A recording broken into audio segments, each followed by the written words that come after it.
Good morning, everyone, and welcome to our day one of the Creative Conciliation Conversations today. Thank you for our physical audience and welcome to our online audience. This whole event is being live streamed and recorded as well. First and foremost, I would like to introduce Frida Ogilvie, traditional owner, who will do a special welcome to country for us this morning. I just want to say a little bit about myself. I'm a retired principal and teacher for some 40 odd years with the Department of Education. Travelled far and wide from the south to the north, to the east to the west, and still in schools today. I say I'm retired, but I'm lying. But welcome everybody. Kaya, Kaya. Hello, hello. Kura yei benang, kali kun nijingan buja. From the past, the present and the future, I acknowledge the elders, my teachers and my leaders. They are the archives, libraries and keepers of the language, culture and stories of the Whadjuk people. Ni, yining, kit kit, karijing alak wanging. Listen, sit, laugh and learn about our language, which was passed down through oral traditions, story and art. And now we're getting into technology. Kenyi buja, murdichwern. Country is inherent to our identity. It sustains our lives in every aspect, spiritually, physically, emotionally, socially and culturally. Nijamaya Nunuk. It is more than a place. When we talk about country, it is spoken of like a person, and the central person is our mother, and our mother is also referred to as the ngank, and it's like the sun because everything revolves around her. Bujamurt, Karajan, Wanging, Kura Kura, Nija Jira Kejala. Country is family, kin, law, ceremony, traditions and language. For Aboriginal and Torres Strait Islander peoples, it has been this way since the dawn of time. Wanging, Dujarak, Buja, Warangkangalak. Through our languages and songs, we speak to country. Through our ceremonies and traditions, we sing to and celebrate country, and country speaks to us. And I want you to join in with me in these few words. Nija ngan buja. Nija ngan buja. This is my land. Nija nunuk buja. Nija nunuk buja. This is your land. Nija ngalak buja. Ngalak buja. This is our land. Let's walk together, side by side in reconciliation and in harmony until the end of time. And part of my work's not finished. I'm still in schools and I'm with Mosman Park Primary School, and at the moment we're waiting for the big news about the Nalagana Wali Reconciliation Award, and we've been shortlisted, six schools across Australia, and we've been looking at that screen and zooming here and there, and we've got another 3 days of it. So fingers crossed that we bring it home to Western Australia. Thank you.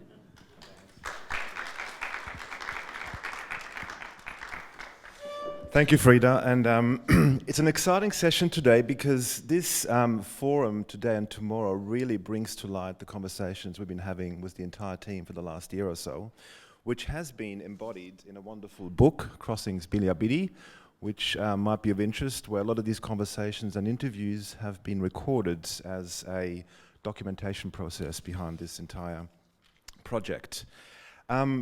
We've got some really exciting speakers this morning. I'd like to introduce our two first speakers, Sue Lynn Adrian Moyle, who is an arts worker and an advocate and co-founder of the Creative Collab.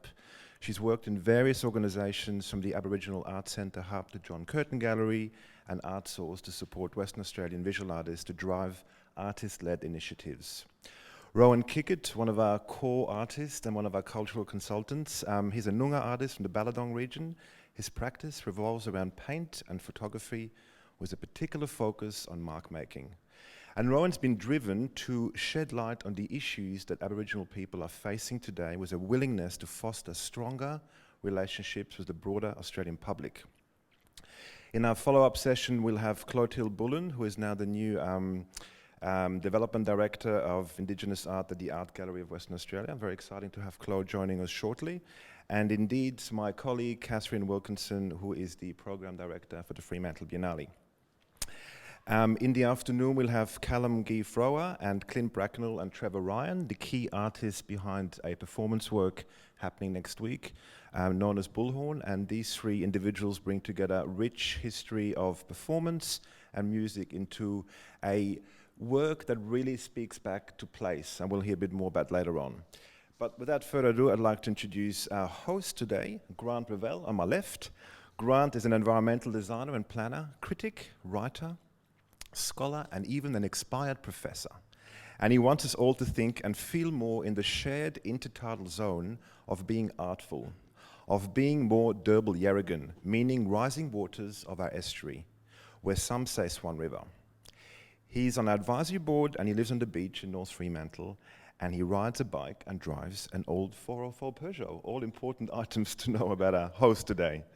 I'd like to also acknowledge our scribe today, Rhys Paddock, who is documenting and scribing the entire session this morning, which will be shared with you as we unfold. Nick Montague from Kitecast and his entire team, and indeed Professor Ted Snell, who's been part of this journey as well. Thank you, Ted. So, Grant, over to you. Thanks, Tom, and thanks so much to the audience for coming this morning. This is a really important moment, I think, both for the Biennale and for Australia and the arts.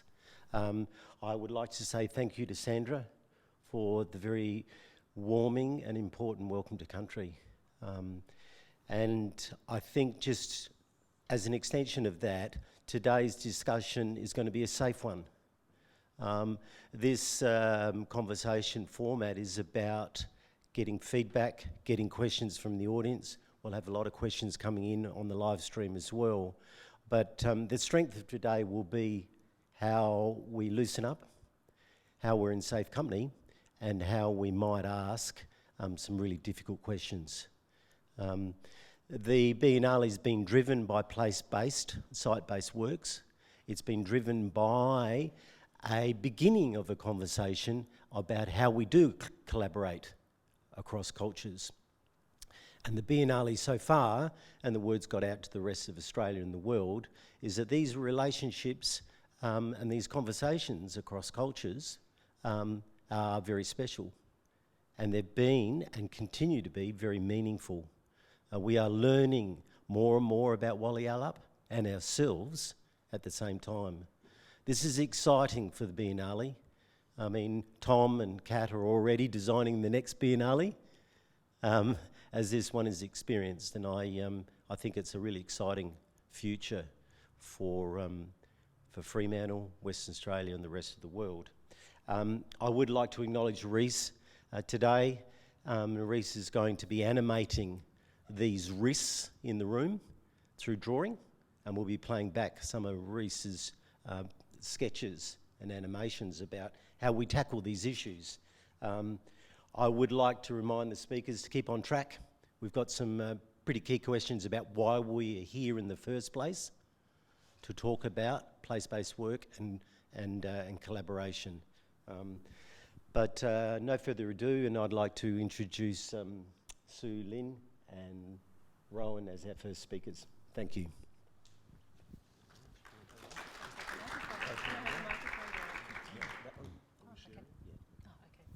Thank you, Grant. Hi, I'm Sulin. Kaya, everyone. And I'd like to also acknowledge our elders, past, present and future, and acknowledge their commitment to keeping culture and art strong for us.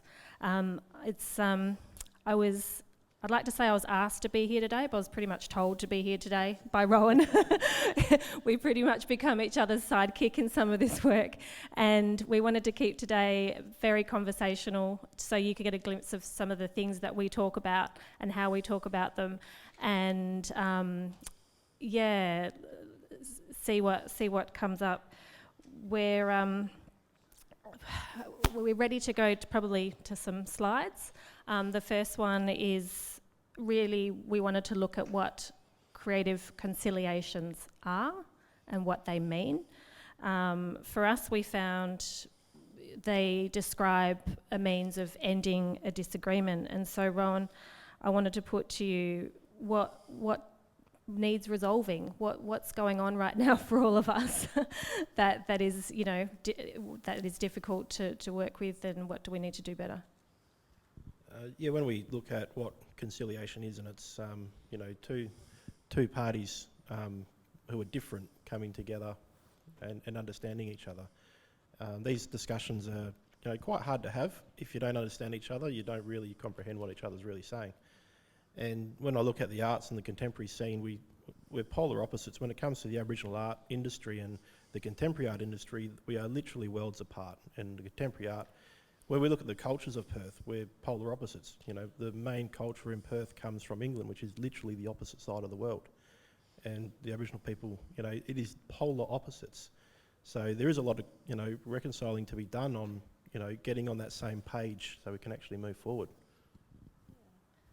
So we're going to dive in, and if you go to the next slide, maybe the next one, keep going. We canvassed a few of our peers. So the next slide, next one. And these are some of the comments and questions that they had for us and asked that we continue looking to speak to. Rowan, what are your thoughts when you see this? There's some really not tough topics, but maybe some tricky topics to navigate. We're talking about things like a lack of diversity in our leadership, points to cultural institutions and issues we might have there. We go right through to systemic racism and cultural appropriation. These are quite meaty topics. Where would you like to go first? Most of these topics I deal with on a day-to-day basis, and when I see a lot of things happening in the industry, I like to call it out and just ask those questions when it comes to art awards or institutions, and it is a lot of work, and it's something that I go hard for a bit, and then I have to take a step back because it does start to affect my mental health, and I have to regroup and then go at it again, and it's a lot of work, and all these things that we see on the screen right now are quite prevalent in the industry as it is today. Shall we look at what makes up our sector and perhaps our institutions first? Yeah? Yeah, we can talk about institutions. So maybe the next slide shows us a report that was released by Diversity Arts Australia. Sorry, next slide. In 2019. Now, they surveyed 1,800 people from about 200 cultural institutions from around Australia. And if you go to the next slide, it shows us that we in Australia are made up of 3% First Nations peoples, 39% culturally and linguistically diverse people, so people who might not speak English at home or have parents from another country.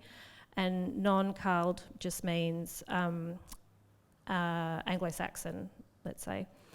So on the next slide, we're just highlighting the next slide highlights the diversity issue we're up against when we work within the arts sector. So out of the 2,000 cultural leaders that make up our institutions, only 9% are Indigenous or culturally diverse. So there's quite an imbalance there. And I guess, Rowan, what we want to ask you is how does that lack of representation affect you in your practice, in your everyday practice? I think it's just having a respect for cultural art in general. When that culture is not represented, it's a lack of understanding around what cultural art is and what's behind it, what it means. And when I look at institutions and the lack of representation from particularly Noongar artists, it affects our community drastically, because when they go out to see the art, there's nothing for our artists to see. There's nothing to inspire a future generation of artists. They don't see themselves on these gallery walls, and it's not a safe space for them. They walk in there and there's just nothing for them to actually, come to grips with and actually see, and nothing resonates with them. And we're seeing a lack of, contemporary artists in the Noongar art industry because of the lack of education that comes along with what contemporary art is. And we need to make these spaces a lot more safer for, people of culture, and particularly when we look at institutions and even the education system, that's not a safe space for Aboriginal artists. And my own personal experience being at uni, I lasted 6 weeks, and it was literally, I felt like I had to leave my culture at the door, and I'm doing art like this now. And that's the realities of it. And when I was at uni, there was only 2 Aboriginal people going through a degree, and that was me and my brother. And then when I left, it was just my brother. Now we've got one more, Alona Maguire, and there's a few others in other universities around Perth as well. But the lack of, education, we're not getting our artists through an education that's safe for them. And then there's a lack of representation within the actual systems of our institutions, because there's no Aboriginal artists qualified to take up those positions. So that's huge impacts when it comes right down the line, right through that system. I'm keen to hear what you think we should be doing, what we could be doing right now. And if you go back a couple of slides, we looked at the previous one. We looked at the current makeup of next one. We looked at the current makeup of some of our representative bodies locally in WA. And there are 36 organisations. 3 of them are Aboriginal organisations, and they receive state funding from the government. That's on a triennial basis. And we looked at their leadership makeup, which means anyone in a management position or at the executive suite and on their board. And we found that there was so little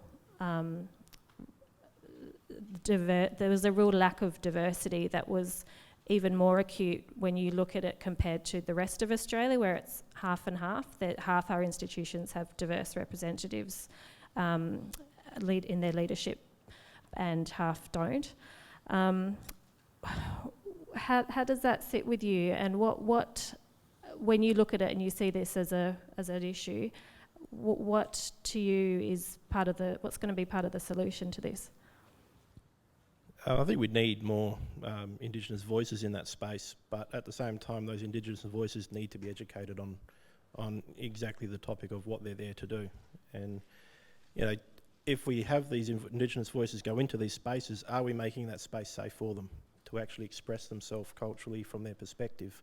Or is it just a token gesture where we tick the box of having this person on the board, but we're not really going to take on board what they say, but they're there because it makes us look diverse. So we need to really look at that institutional system and, in a sense, deinstitutionalise that mentality to create that safe space for those voices to be heard genuinely and legitimately, so they can actually, take on board what they're saying without challenging their lived experience, for an instance, which is something I experience on a day-to-day basis. Yeah. One of the things you told me is that you want to look outside of the current systems in order to fix the system. What does that mean? Yeah. Well, you can't expect the problem to fix the problem. It's pretty simple.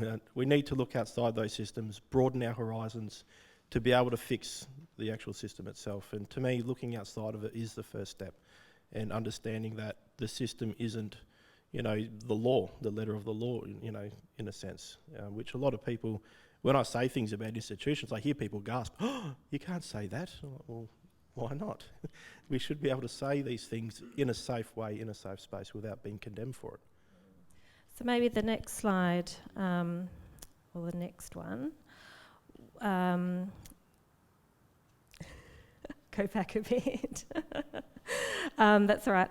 I think one of the threads that came up was about the issue of the systemicness of what's the issues are that we're dealing with. We don't necessarily know they're there, they're invisible, they're silent, but they affect people quite deeply, and once you start understanding more about it, you start seeing how wide-reaching it is. So we're operating within a dominant culture, shall we call it patriarchal, colonial, And that affects our everyday decisions. It affects our actions, it affects our opportunities as artists. You mentioned the university not feeling like that's a safe enough space. What can we do about our lack of cultural awareness and understanding and get beyond those checkboxes? I think there's a lack of understanding what culture really is within the arts, and finding a perfect example is I was at an institution for a focus group, and the question was raised: how can we create this, a better culture and arts centre? And I said, well, look at the first word. Like, how about we implement some actual culture here? And the response I got from one of a lady there who was quite prevalent in our industry was, but don't you want to be inspired by the artwork? Don't you want to see the highbrow, top-tier art? And, that really, kind of pissed me off. I was about ready to throw down right then, but it wasn't the time or the place, But this is the mentality that I face on a day-to-day basis of these comments and like that, and they're just dismissing what cultural art is and the importance of it and how it is actually, it can be inspirational, it can be top-tier art, just because they don't understand where culture and how it is actually implemented into the art form. And that's the biggest thing I see, is just that lack of understanding of culture and how it can be implemented into an art practice. And so that's one of the biggest things I see in the industry, and that lack of cultural awareness where, we go through cultural awareness in ways, but we never get a cultural awareness package that is specific to the arts. And that's something we need to look at in the future, is how can we get something together to teach people how this culture is, what's happening in the industry and how it's affecting people of culture. So when we come to, if you go to the next slide, it was put to us for this talk today about indigenising rather than decolonising. What do you think of that statement? What do they both mean for you? Yeah, I hear that term a lot. We need to decolonise, and it's a term that's so broad, and that people who are the colonising issue can actually use for themselves and say, we're wonderful because we're using this term. But to me, it's we're 200 years in. We're not going back, so we can't physically decolonise. So we need to look at what systems are actually upholding this colonial mentality. And to me, it looks like in the institutional system, when we look at the actual base foundation of what all our institutions are, the systems they run on, and it's all academic based. And when we look at the university systems, what's the foundation of university? Where's the funding coming from? Whose agenda are they pushing? And when you look at colonisation, it's literally, we want to go to another place and make everybody in that place do what we do. And to me, that's what universities are upholding. They're upholding the values of a very European, ethnocentric system that we really need to break down. And that's the very foundation of our institutions. And these, the students that go to these places are becoming institutionalised. And when I use that term, I think of a prisoner who's been institutionalised into the system, but they can't live outside that system once they've been in there for too long. And when we institutionalise people into a system within the arts, they can't see outside of it. And that's what we need to break down, is that realisation of this system. We need to look outside of it if we want to be more accepting of everybody in the arts. So deep dive a bit more. That's a good high level view, but I know you've got some good examples when it comes to practices that maybe infringe, appropriate, and put maybe corporate or economic benefits over the social interests. What are some solid examples that we can use to explain to people what it actually looks like on a day-to-day basis? Well, currently there are institutions here in Perth that have never had a Noongar artist or solo exhibition in. And to me, it's, that's, with 2021, that should have happened ages ago. There are institutions where, the lack of diversity in these institutions, and the people coming through, they'll go and find people who are diverse to do an exhibition, but they're not getting them through the expression of interest system. So to me, it's literally they're hand-picking the cultural artists they specifically want, which fit their agenda, and they're not actually getting the actual cultural artists who are doing things from the grassroots up, showing their work, and they're not getting through because of the systems that are in place, like the expression of interest format. When that goes to a panel, who's on the panel? If they're a cultural artist and the whole panel are white, like what decision are they going to make over other artists who fit that agenda of the gallery?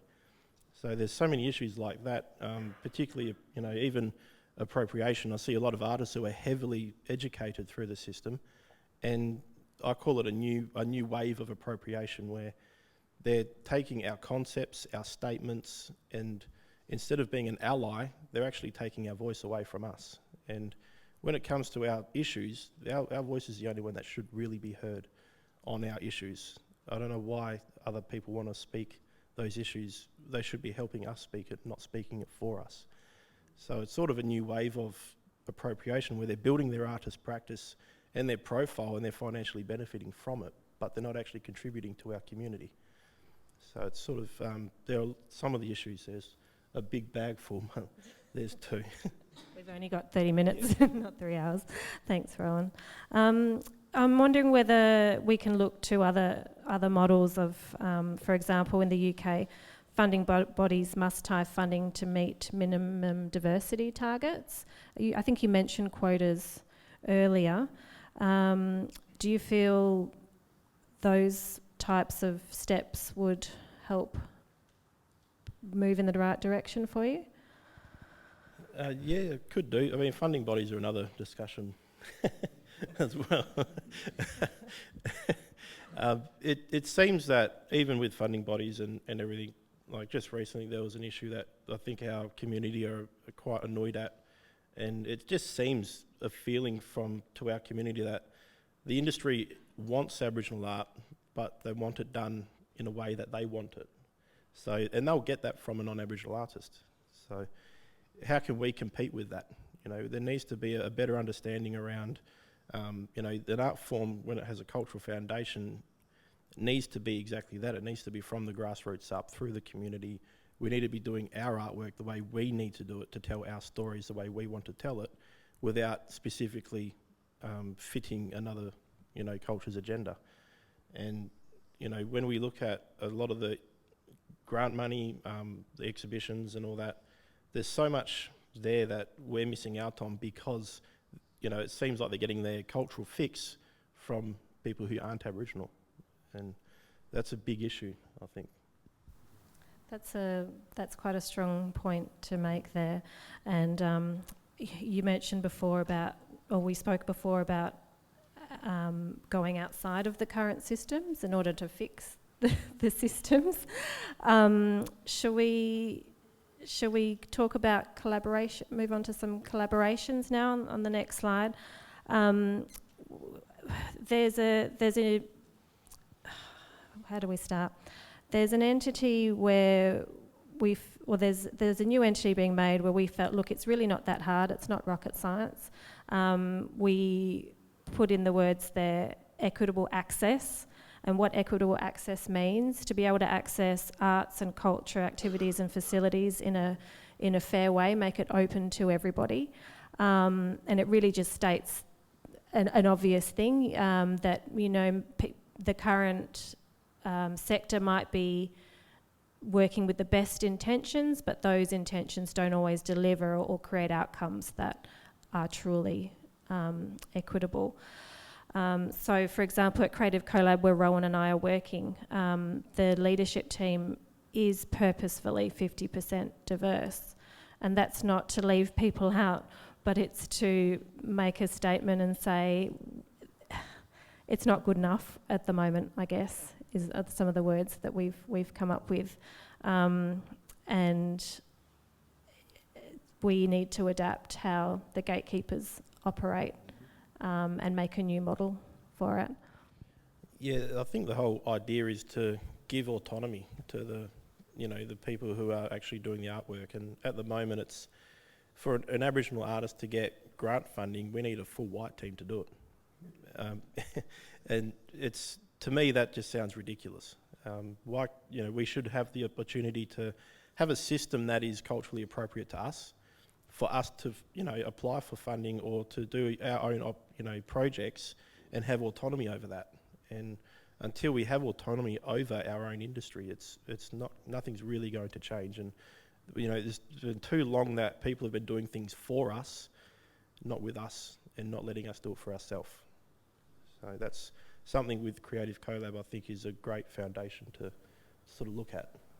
Yeah, and I think that's a good point to make, to look at. If you go to the next slide, it's about exploration of these, of a new way forward. It's not about saying how it should be, but it's exploring what it could be, and being responsive to ever-changing needs and encouraging a new leadership to come through that has a tailored support system around it. So really, I think we've looked at turning conciliations into collaborations. Do we want to explore that further, Grant, with some questions? Yeah, thank you. Well, I think this is a gutsy start to this session today. It's a beautiful segue into the next speakers, of course, but we did organise the Q&A session after the second conversation. But I think if we're hot on our heels now, we'll take any questions in direct response to the talk so far. But I think, just as an opening to that, I think this process that the Biennale's been on has been quite intriguing. And Tom, I'm sure, will talk about it shortly. It's been extremely risky to deinstitutionalise the idea of a Biennale, for example. I mean, on the advisory board, I've been observing, this idea of the high arts versus popular culture versus the low arts, if we can call it that. And it really does need questioning. We really need to have the confidence amongst ourselves to just be open and frank about what a Biennale can be. I'm reminded of how the Fremantle Arts Centre, for example, has been tackling these issues, and just the way that tends to be a lot more open and free in the engagement of Indigenous arts. I'm not necessarily talking about a fair here, but the gate seems to be open a lot further than a traditional Biennale. And that question of a Biennale, as I said, is an interesting one. The other one, I think, a challenge for today too, is for the audience to think about the role of sponsors. I'm intrigued about the KPIs of sponsors, and Tom and Kat will talk about that shortly. But this idea where sponsors are going to be invested in process rather than product is an important one. And I think there has been a shift in the dial with the Biennale where some sponsors are learning to be change makers. And what I mean by that is that it's not necessarily a stage that they need to be on themselves. They need to work in the back room a lot more and learn how to be a change maker here, because these are critical times. And what's the role of a change maker? And Indigenous lawyers, for example, are having a field day on that at the moment, on what it means and where's the protocols, the ethics and the laws within that. But I think some of our sponsors are becoming more philanthropists. It's a bit like a North American model where you go to a Biennale and you don't quite understand who the sponsors are. And I think that's quite a beautiful thing in some ways. Of course, the corporates have a big problem with that because they've got to answer to their own boards and so forth. But I think there are some values in that. And I'm reminded of the work of Karen Jacobs in the Biennale, who's been teaching us to challenge these ideas of what cultural KPIs are about, if we can use that horrible term. It's not about the red carpet. It's not about having a parking permit in the front of the stage. It's, what are the spiritual outcomes of sponsorship? And we have been trying to grapple with that in the Biennale under Tom and Kat's leadership and the board.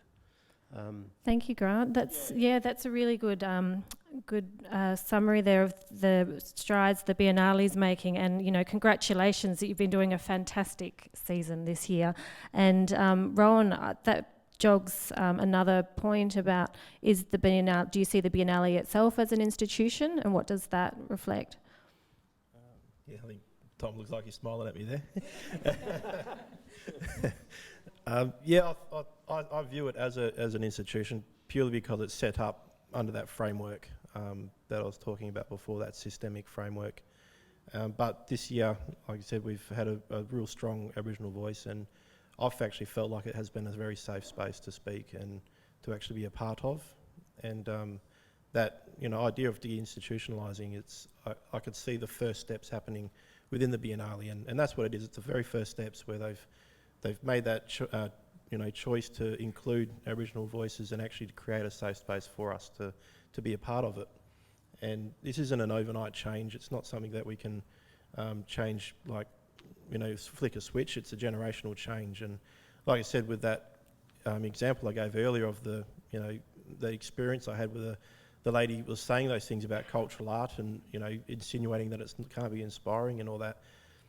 Those fights are very petty and they're not going to lead anywhere. That's why I was very contained and tried to just walk out. But so those fights, they're not worth dealing with. But the changes that we can make at the Biennale are a generational change, and we start now. Then in 20 years' time, we might actually be somewhere in a really good space. So that's thanks to the Biennale for making those first steps. It's been really a great experience, and I'm not, I don't really like to be in that type of world. And, for me, I was quite intimidated, to start with, but, it was a very safe space and I felt comfortable right from the word go. Yeah, it's not an easy topic or method of some discourse to navigate. I know it's taken its toll personally on you, even though you're very graciously, saying it is a welcoming space. I know you've also personally, sorry for saying it, but personally, Tommy, it has been hard at times. Yeah, it does. I take a lot on. I don't seem very sensitive, but I am. I take things on, and it does really, get to me. And when sometimes I get to the point where I have to just step back and regroup and then get back to my art practice, get back to what I love doing, what makes me mentally strong, and then come back and then have another go. So it has taken its toll on me, the Biennale, and it's been a good experience, but also it has taken its toll on me mentally.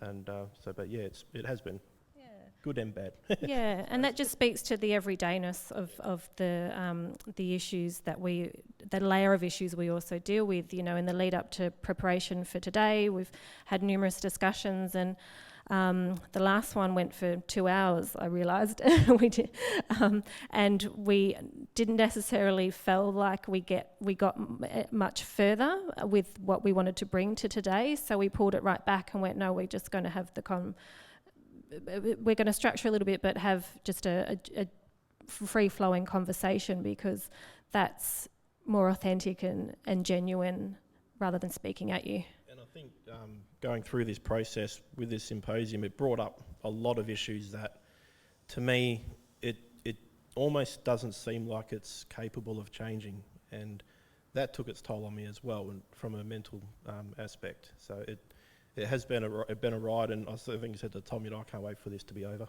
so I can just go and do what I love and get back to being me for a while. But that's why that support structure is really important, and I can't emphasise it enough. And so I'm really grateful to have been asked by Rowan to come here today, because it means that support network for us is kind of working.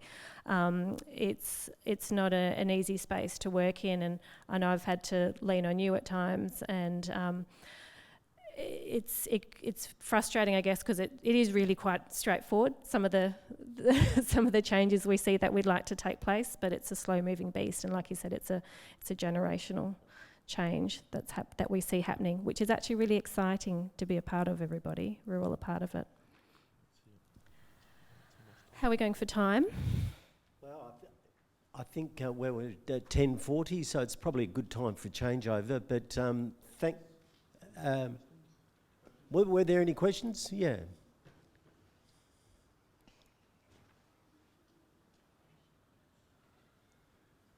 I guess I'd like Rowan to answer this one. Do you want non-Aboriginal artists to remain silent with regard to injustice and to not make work in this area? No, I want them to speak up and be as provocative as they can be, because it's the only way that they can really make change through art. And I've seen what art can do. I've seen the change it can make, and I've seen how it can actually affect people personally and emotionally. So I think the more work we do on this topic, the better. Thank you. Thanks, Sharon. Anyone else? Yeah.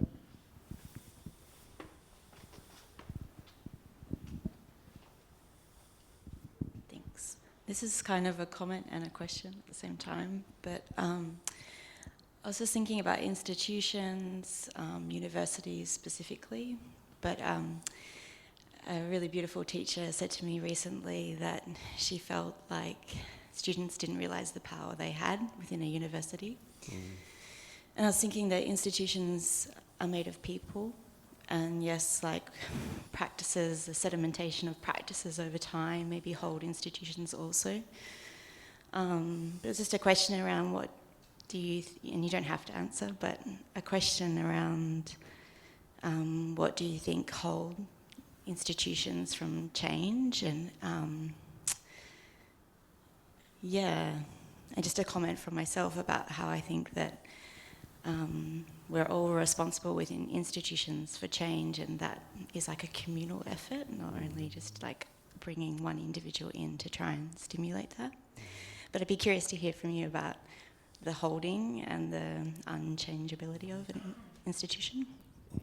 Yeah, I think there's, when it comes to institutions and universities, people are actually scared to speak up, and they see them as a very authority figure. And to me, it's like, what can they do to me? I don't get it. I can't see how they can affect me. I don't earn my money from them. My art practice is specifically designed that I don't earn money from them, so I can say what the hell I want.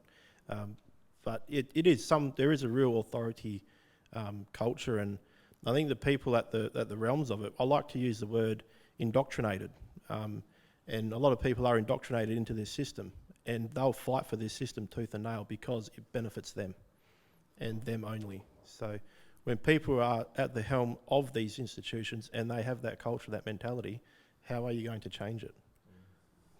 And when you look at the positions at university, when you have full time, it's almost impossible to get rid of someone. So that's cemented that culture.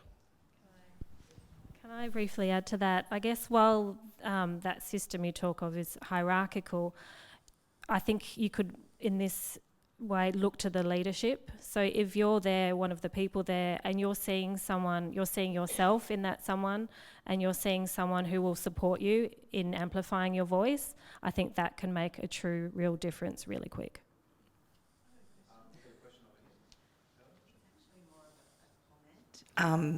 Sorry, it's more. Sorry, I don't know. I didn't mean that.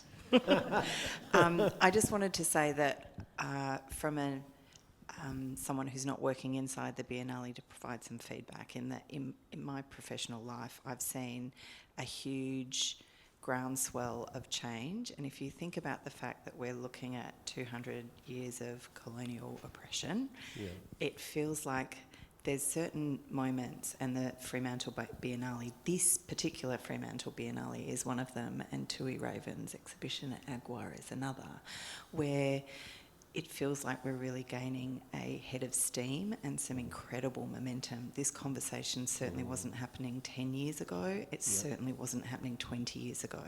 So there is a kind of momentum happening now that I'm really excited about, and I know it takes its toll on you personally, professionally, and me too, and you too, and many people in the room. But the change is happening, and there is momentum growing, and it's only going to get better for the next generation. So I just wanted to give that feedback. It's actually really important, and the momentum, I mean, you and I felt that at Mumbai the other night, Rowan, that I was actually in tears because it just felt like one of those really powerful moments that expresses how much change is happening right now. And that's due to your efforts. Yeah. You know, it takes its toll, but I wanted to thank everyone for this experience. It's really great. Thank you. Thank you. Joe.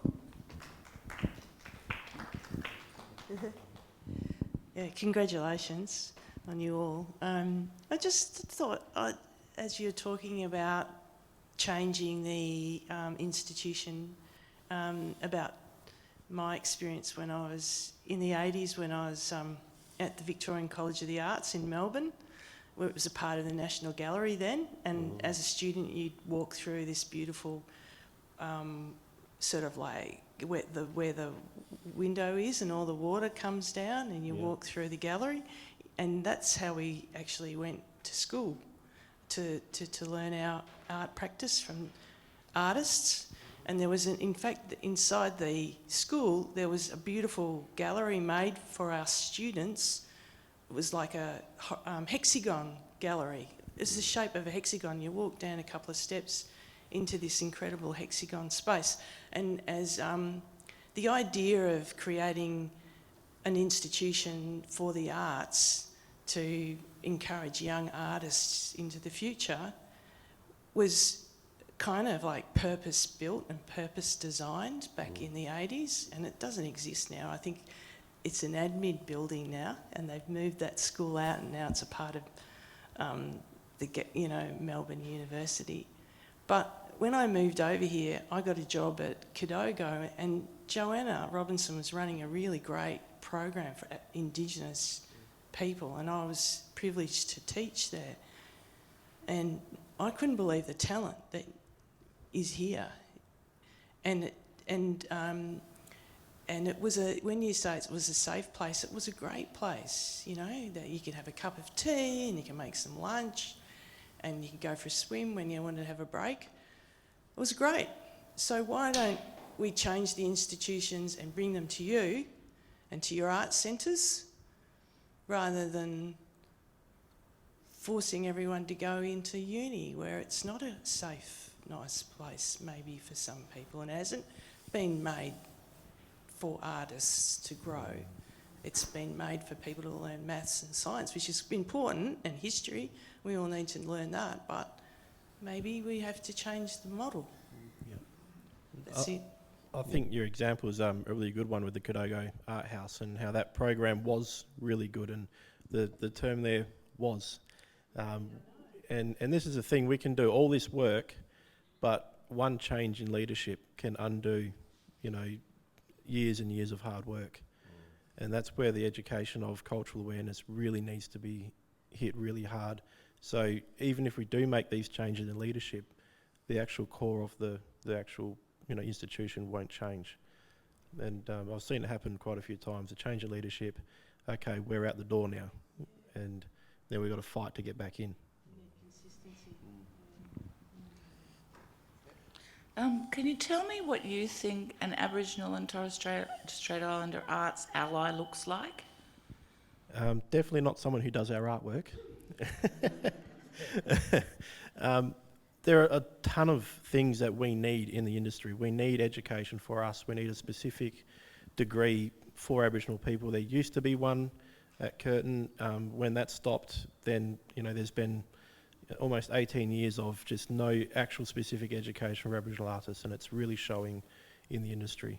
And, you know, to me, an ally is someone who actually helps a community voice their own voices and implement systemic changes to benefit the community, and not, you know, a vanity project of aren't I wonderful, I'm with the Aboriginal community here, but doing all the work in the background, the unseen work. That's a real ally. I might like to just, we've got 3 questions that have come in on the tablet here, and the big one, there is a question asking, can we talk further about the difference between culture and art? How do each of you define for yourself culture and art? Can we give that a little bit of airplay? I mean, it's It's pretty foundational.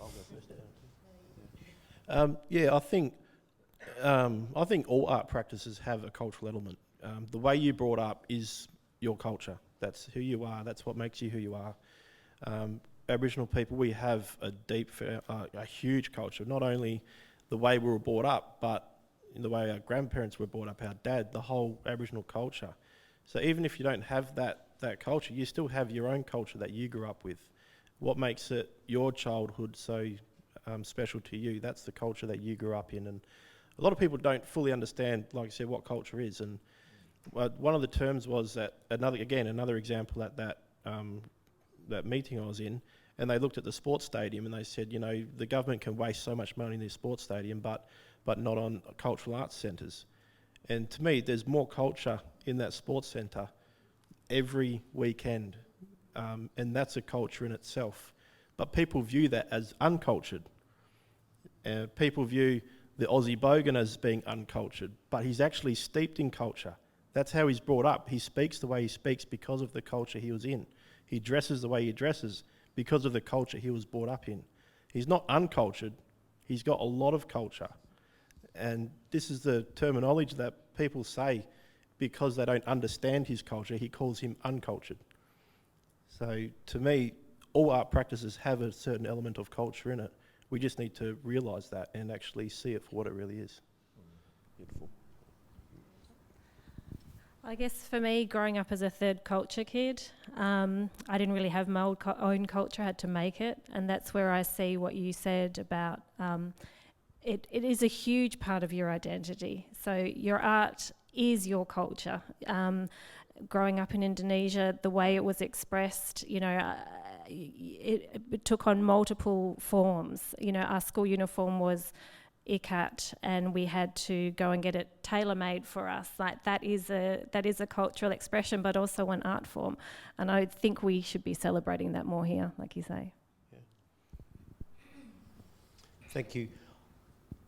If I may, I think this is a good time to break into the next session. Could we all put our hands together for Sue Lynn and Rowan Pickett? Thanks, guys. Brilliant.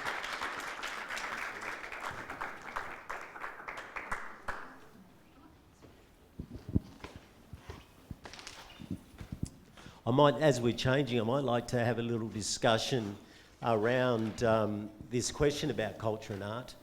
In the Biennale, I think it's been quite moving. Hi, Chloe. Yeah. It's been quite moving how we've been dissolving culture and art together. It seems like a little bit of a silly question trying to divide the two.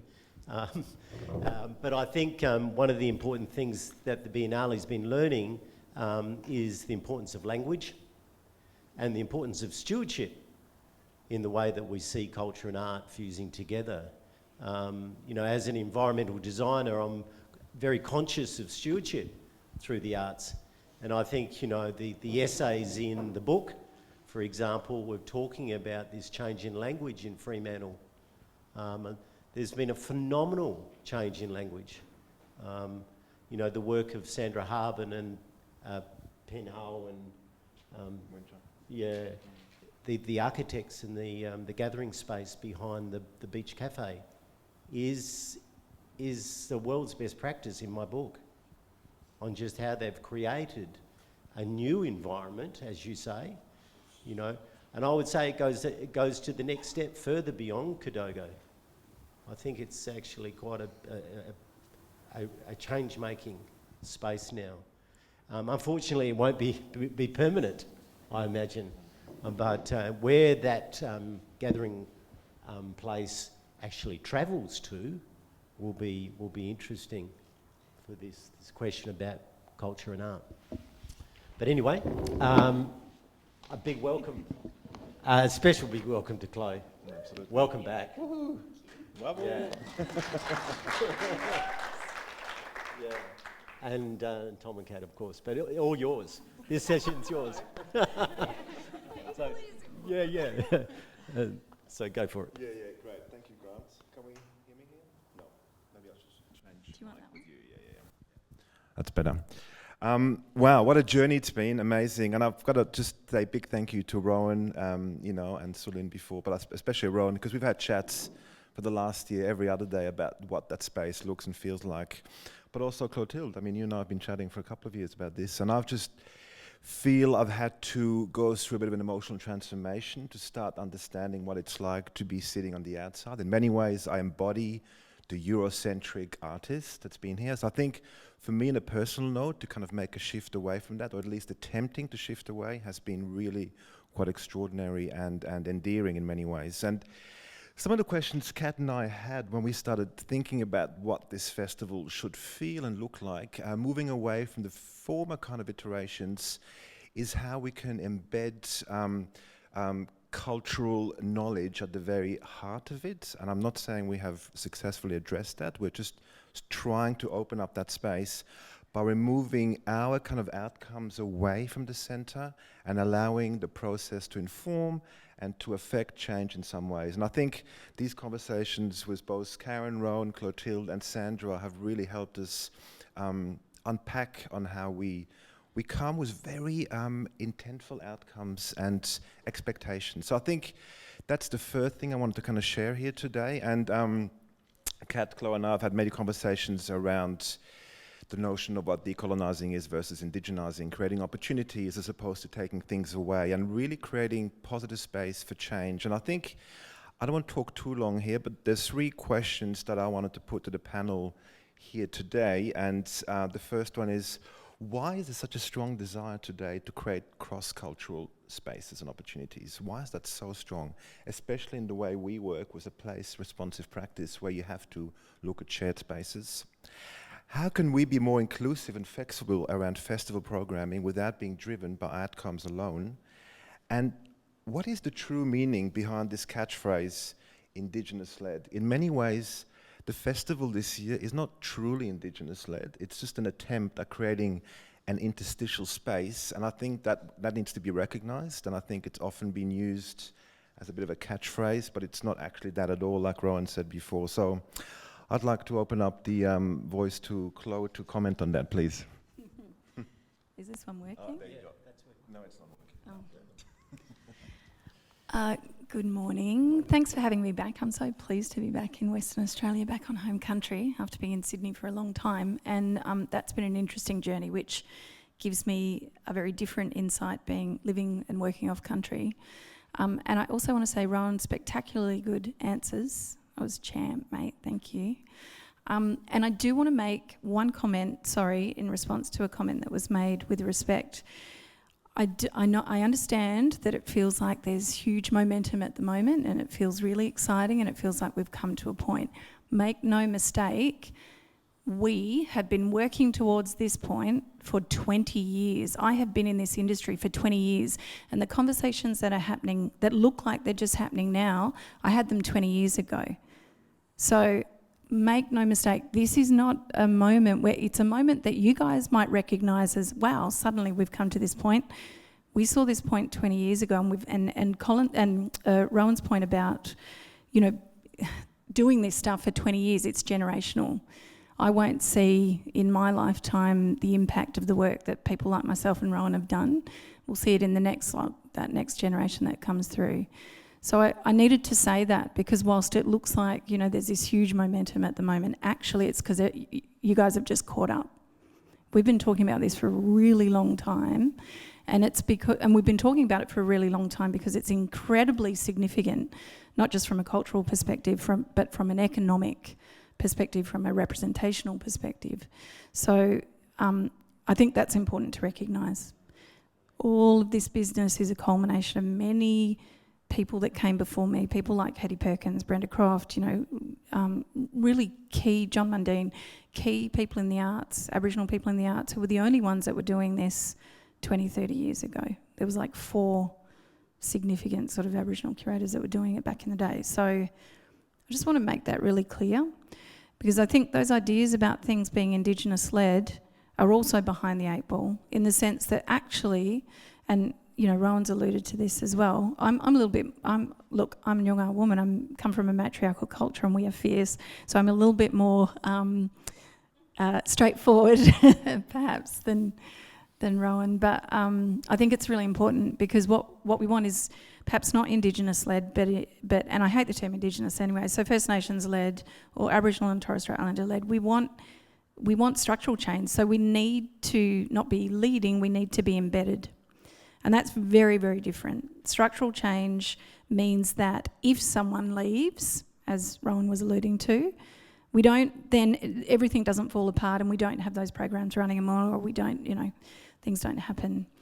When you embed these kinds of cultural sensibilities, these policies, these frameworks, they then don't shift.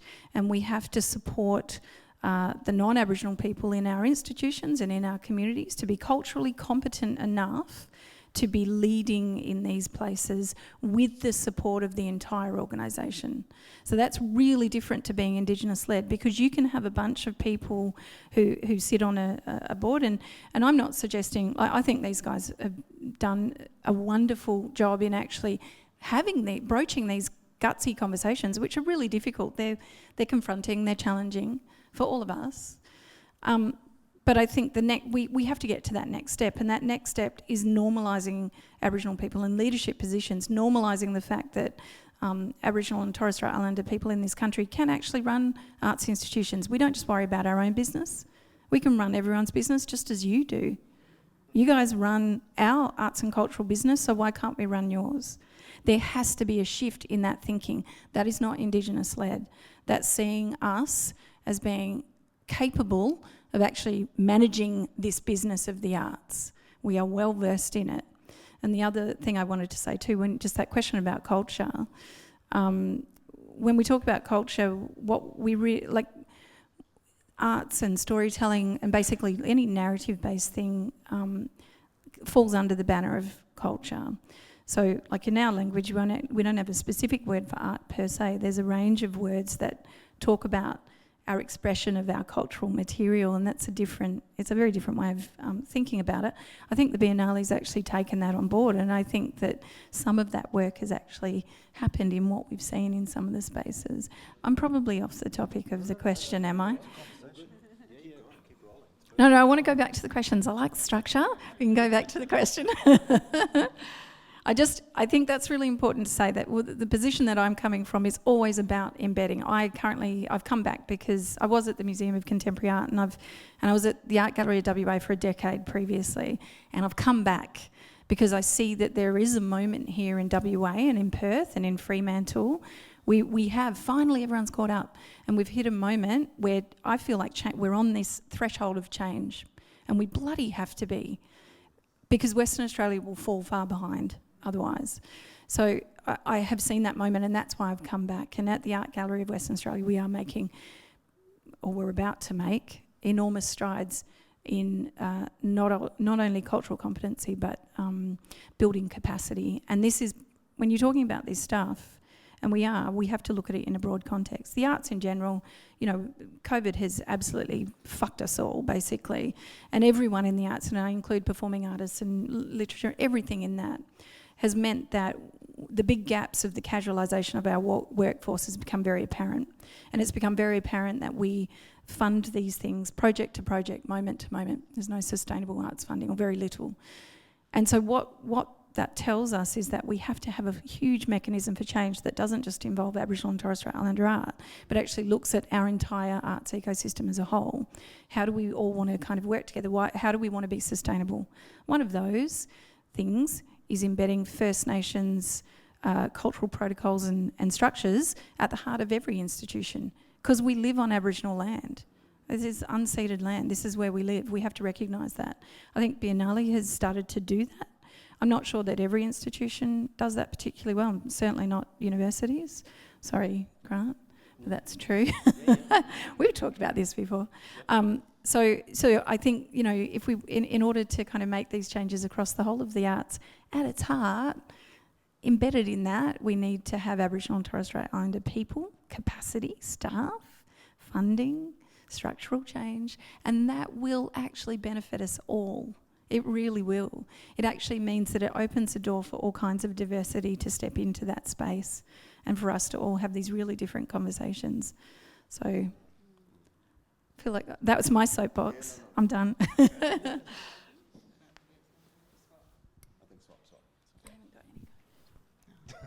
Good to know. Here. And I think absolutely just thinking about, Tom and I talk about this a lot, just being at the very start of a kind of very long journey. And I think just picking up on your point, you know, something that we've all noticed, particularly over the last 10 years, is this incredibly big shift of funding to being very, very outcome driven. And I think particularly all institutions and festivals have a role in creating spaces for that to be otherwise. And I guess I come to thinking about this festival very much thinking about larger frameworks around just noticing that the industry is not often careful, and thinking about frameworks of generosity and hospitality.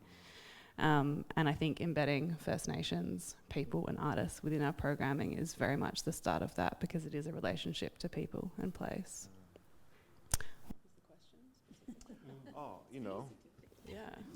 How we can be more inclusive and flexible around festival programming without being driven by outcomes alone, which you've answered already in some ways, Chloe. But that systemic change that you were talking about and that embedding, how do we do that? I mean, you talked about it a little bit before. I think we are touching upon it, we're discussing it, but we feel we need help. We need to be guided more, and I think we need some really practical outcomes on how we can implement those changes.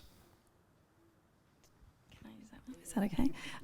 I think, first thing, I think we need to understand the difference between decolonising and indigenising. And I don't know how many people understand that difference here. Show of hands. Who understands the difference between decolonising and, and that's cool not to know that. But for me, and for a lot of people, decolonising is still centring whiteness. Indigenising is not centering whiteness. That's the basic difference. So decolonising is working within current structures to try and make change. I think where Biennale sits is in this weird liminal middle space at the moment, where it's not quite decolonising because it's going further than that, but it's not quite indigenising, because despite having some Indigenous leadership, it hasn't yet embedded that structural change. So it sits in that middle space, and that's a tricky space to be in. But indigenising really is about having a completely separate circle. So say this is the circle of the current structures. These are white structures in this country. Over here, this is the actual centre. When you have Aboriginal people sitting at the centre, embedded, like structurally oriented, that's indigenising. This is no longer the centre. That's indigenising.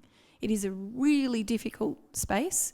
It's a space that I don't know whether in any colonised country we will ever get to. And I mean that across the board, because I've done a fair bit of work with the British Council in Taiwan and Japan and other places with Indigenous peoples, and it is exactly the same everywhere. It's not just with First Nations people. It is across the board in countries that have been colonised or taken over or had some sort of form of intervention. So it's a really tricky sort of area to aspire to. I think, as I said, Biennale is kind of sitting in that liminal space in the middle, and that's why it feels difficult, I think, because it's really hard to shed that other skin and to come into this other space. It's admirable to attempt that, and you do that with the allies along the way. So in as much as we need allyship, we also, you need allyship as well to support that journey. I think in terms of your question about, how do we do it, I don't want to, I mean, there's two different, there's an economic question in that, and then there's a kind of other more community-based question, I guess. But the economic answer is that we need staffing structures to reflect whatever that diversity is, and we need the money for that. And we all know we don't have that money. I know certainly my role at the MCA, for example, was not a key internally funded position, funded like every other person's position in the place. It was funded externally by a group of philanthropists. Now, if that doesn't tell you how that position of a senior curator of Aboriginal art is thought of, then nothing else will. And this tends to be the case across the board, that these kinds of positions for us as First Nations people actually get funded separately as an add-on or as an addendum, or they're never core, they're never key to this job that we need to do. And I also want to say these kinds of positions should not just be in Indigenous art. They need to be across the board. So we need to have people working in programming, in production, in installation, in, across the board. These are not things that people have not been saying for a really long time. But that's the economic kind of question to that, because you need funded positions to be able to do that, and that doesn't really happen. I do think universities are important. I think it's not didactic. I think you can have, a community arts class and you can have people going through fine art, and both of those things are equally as important. There's nothing, you can't be didactic about it, I don't think. Because what people get from fine arts degrees, for example, is this sense of exposure to other artists and to other practice and to different media and to, the history of art. And they're important things, because if you want to subvert the system, you have to know what the system is. So that's, for me, really critical. So I think, one of those questions is about getting, currently, and I asked at UWA, I think there's like a handful of people who are doing fine arts related things. And I don't know if there's anyone actually in the fine arts degree, is there? A black fellow? Yeah. So I'm not blaming you for that, Grant. Or am I? No, I'm not. There's systemic issues which, but that's a problem, because we need people to understand the kind of ecosystem that we're operating in. So there's that aspect to it. But I think from the other side, relationships are everything, and this is what the Biennale does incredibly well. This is the way the arts runs. It runs on relationships. If relationships were money, and they kind of are, but if they were actual money, if they were petrol, we could run the world, because that's what our ecosystem is run on, is relationships. And, these guys do this really well. I think establishing long-term, 10-year, 15-year, 20-year relationships with First Nations people in these spaces, absolutely critical. And not just kind of bullshit superficial relationships, but you go around to their house and have a feed relationships. Because that's where the biggest outcomes will come from. When, as a community, the Nyungar community looks at long-term change, not the short-term, what's happening there and there and there. When we think about change, we're talking things will happen in 30 years' time. We're willing to wait. That's okay. We'll keep going. That's the nature of the kind of relationships that we want to develop. And so I think that answers the other side of the question. It is about genuine relationships. No, And I think, we'll just... Is this one working? Yes. Yeah. And I think just picking up on that idea of, you mentioned cross-cultural collaborations, and I just want to say for us, I think it is actually more about relationships. I sort of struggle with that idea of the word collaboration sometimes, and this idea that it supposes a kind of equity. And actually what we're grappling with is a group of relationships, and us all bringing I guess the sort of privilege that we hold in this space, and actually grappling with the complexities of what it is to make space for indigenising and being in that weird middle zone. Absolutely. Do you want to add to that? No, I think you're right. I think it's very much like Chloe and yourself just talked to, nurturing these relationships with long-term potential change is what really should inform these models that we work to. I'm also interested, Chloe, in the conversations we've had for a number of months now around the notion of asymmetrical warfare. I know you like that term very much, being a warrior yourself, and that notion of unweighted equality around reconciliation at large. And that, reconciliation sort of brings up a sense of hope and a wanting to change. There's optimism, but it's not really so in reality. How can we, non-Aboriginal people, contribute to this conversation by making a potentially more regulated, balanced approach around reconciliation at large? I mean, it's a difficult term, I understand, but I think, how can we affect change without putting ourselves right in the middle of it? Too much. It's an important question. Oh, that's a big one. I might bring it down to the micro to kind of talk about the macro in some ways, because, you're absolutely correct. Collaboration, when we talk about collaboration, and previously the arts has done this horrifically when working with Aboriginal people. We know this. This is not something I'm saying that people don't know, because equity is a key, power relationships and equity are a key part of collaboration. So unless you can confront that and unpack that before you start working with Aboriginal people, then you're going to run into problems, because it's never going to be an equitable kind of relationship and true collaboration. So that takes work for yourself. It takes a lot of gutsy work for yourself, I think. So there's that aspect, I suppose. I don't love the term reconciliation, and in fact, I don't love it because it implies that we're coming from two equal places and coming together, and I think that's bullshit, and I'm absolutely certain that we're not. So I don't love that term. But I think collaboration as a thing is very aspirational and a good thing to aspire to, but you have to put the power thing into that equation and unpack that. So I think that's really important.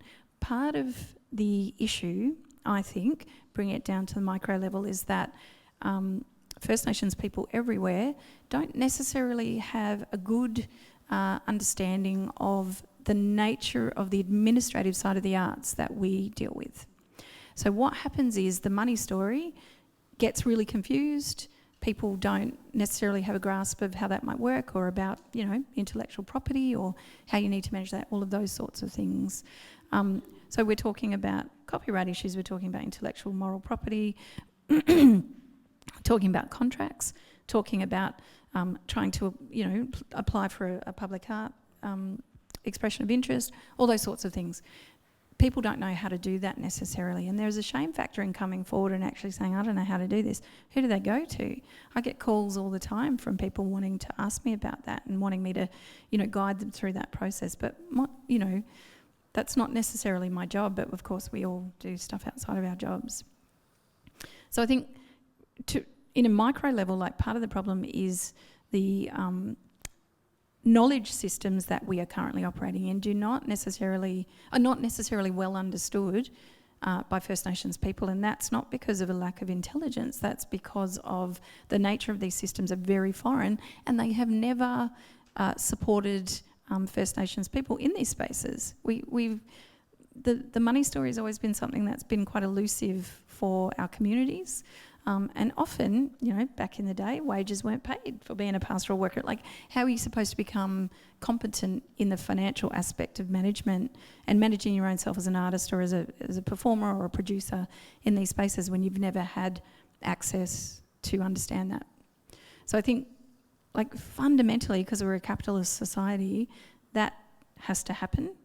That shift where our mobs are educated to understand that story, so they can grapple with it and be self-determinative, is absolutely critical to proper collaboration, because it means then you start on a more equitable basis. Can I just add something that I know Kat's very sensitive to, and that's the role of the audience in this discussion. And I just wonder whether we could talk about how Chloe's touched on it right now, but how do we empower audiences in these processes?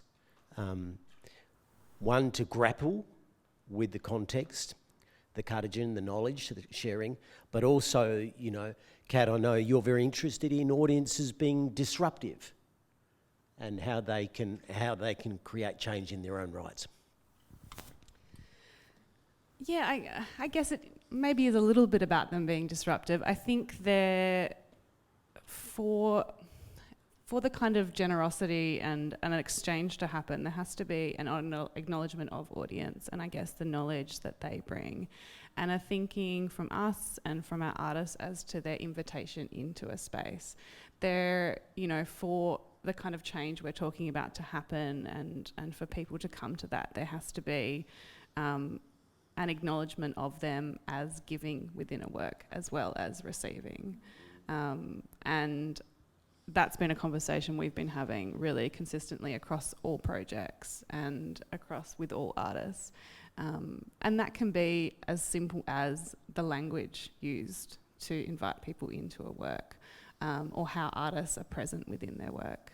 So there can be really small moments and ways for that to happen. No, very true. And I think that notion of consuming passive contents and shifting away from that by creating much more of a space where the audience becomes a participant, an active participant. And I think that change had to happen on the artistic realm. So working with our artists, allowing them to work over long lead times and allowing them to understand that this shift was necessary and that they should also maybe shift their expectations around what the audience should be coming to a work with. And I think all of that paradigm shift in many ways is key and central to how we've worked this year. So these creative conciliation sessions that Rowan and Sandra have been part of since the very beginning were really about shifting and transforming expectations around outcomes from the artistic intents, and also us as a panel opening up conversations where that notion of surrender really informs what the Biennale actually does and manifests. And I think, as you were saying, Boris, before, the audience becomes an integral part of the conversation. Yeah. Yeah, I think just to add to that, I remember there was one key question asked in the conciliation sessions about how will the project fail? And I think that was a really interesting, kind of foundational point to work from. How's it going to fail? How's it going to fall over? And then it really re-questioned the purpose of the project. I think the thing I would say about audience engagement and participation is that what needs to happen though prior to, well, sometimes, particularly when you're engaging with First Nations practitioners, is that the audience has to have a degree of understanding that's either taught to them or that or they have access to, that allows them to have or come to the conversation with knowledge. And that seems obvious, but it's really, really critical to the safety of the First Nations people involved, because, I mean, this is, I was talking to my colleague up the back there, but when you open it up for questions, I thought, oh shit, here we go. Because there is always someone who just wants to say something and they just want to show that they know everything, and it's often harmful, particularly when you've got First Nations people on it. I mean, I can deal with it, but I've seen lots of people who can't. When you've got First Nations people sitting on a thing and someone says something really shitty, because and it happens all the time, we want to keep mobs safe that are sitting in these positions, that are answering questions and having these conversations. It's really critical. It's really critical to have that engagement, I think, as well. But there's a level of safety that has to happen, and that level of safety is achieved by the audience having a measurable sort of some knowledge around the things that are being talked about. I think that's really important, because if you do open it up for questions, you can get some doozies that then create a whole lot of anguish for a First Nations person sitting on a panel that afterwards will go home and think about that thing and go and get wild with their family and whatever else, and that does happen quite a bit. So that's a consideration as well about that sensitivity. Thank you, good point. Can I just add to that? Because it's, I think you talked about an informed and educated audience. Works like Mumbukai, for example, which has been witnessed by thousands, I mean, the incredible work, of course. Do you think the process, the underpinnings of arriving at an outcome like Mumbukai, which has been driven by a group of traditional owners over 12 months, do you think there is enough educational process in the work for them to have a greater awareness around some of these issues you talk about? Can I add to that? And I'm just curious to think about that, particularly how Mumbukai has been received in relation to your comment on the last 20 years. You know, I don't think what we have done is at all in isolation, and it has been a very long journey. I think Mumbukai is absolutely extraordinary. Have people here seen it so far? My God, like, it is absolutely extraordinary, seriously. And what I love about it is that it's immersive, but that it also, West Australians, and I found this particularly going over to the eastern states, we have a real sense of identity related to this place, like no other place I've ever seen. WA people keep coming back all the time. It's just there's something about the light and the stillness and the richness of this place. That's not a very good way to say it, but that brings people to this place and allows them to feel an incredibly deep connection with this location, whether you are First Nations or not. And I think what Mombukai does in the way it has been worked on for such a long time and in such a sensitive and appropriate manner is that it has allowed the artist and the artist family to absolutely, like, that thing is proper. And when I say that, I mean it unlocks something in you as a Nyungar person as well. So it has been done in the best possible way, I think, with all the right channels of communication and sensitivity. But what that work does is it allows everyone to have access to how you feel about Western Australia or about Perth or about Walyalup without knowing how to express it. That's the best way I can say it. When you watch that work, you go, shit, this is why I feel so connected to this place, because of these stories. And these stories are shared by the generosity of First Nations people that are from here. And then you feel that way in. You feel like you're like something clicks in your head when you watch that and go, I get it. I understand now. And that's what that work does. And the only way that could have happened is through that long and sensitive process and embedding it in place and it being genuinely collaborative. I have nothing but good things to say about that work. It is absolutely wonderful, seriously. In fact, you should applaud Mombukai, because honestly, that is an outstanding job, in all seriousness.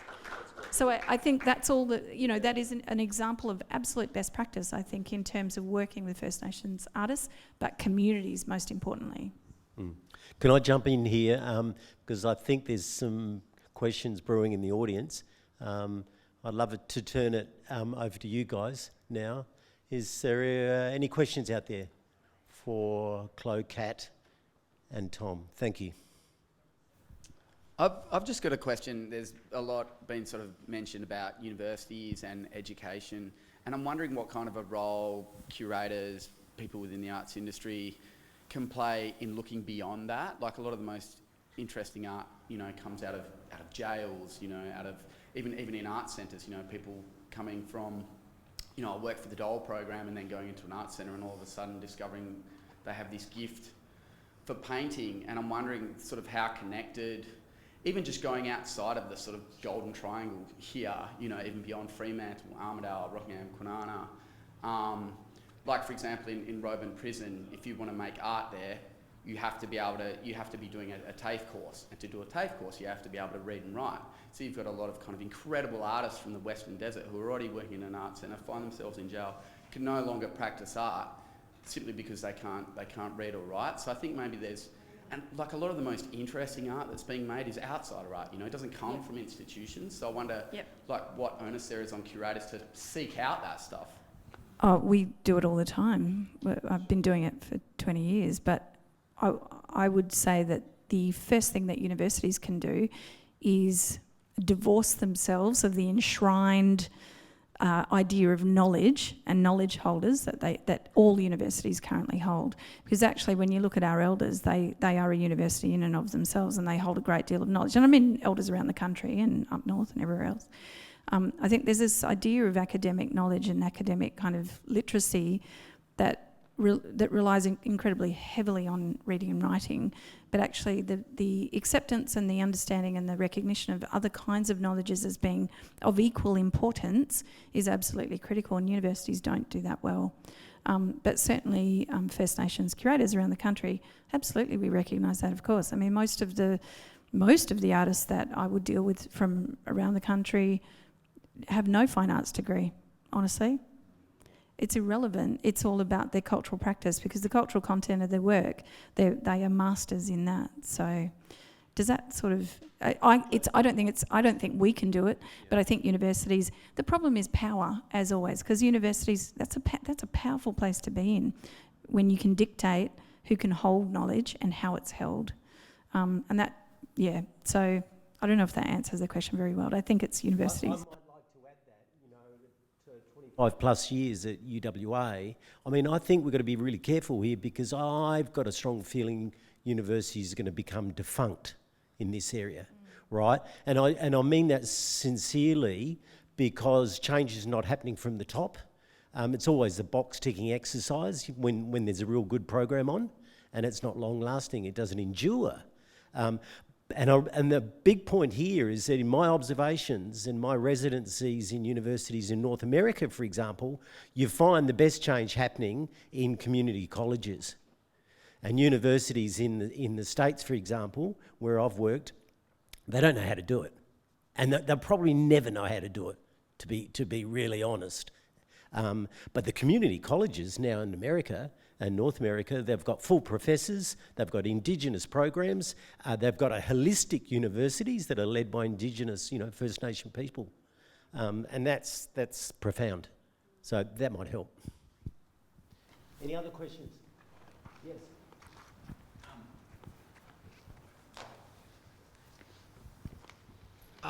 My question is about cultural appropriation versus cultural appreciation. And for example, I noticed there was a broom making workshop by an artist, and she consulted with an Aboriginal creative consultant, Cassie Lynch, I believe, was the creative consultant. And I'm just wondering how a non-Aboriginal person who wants to engage in that art kind of goes about that process, and who can and can't give permission.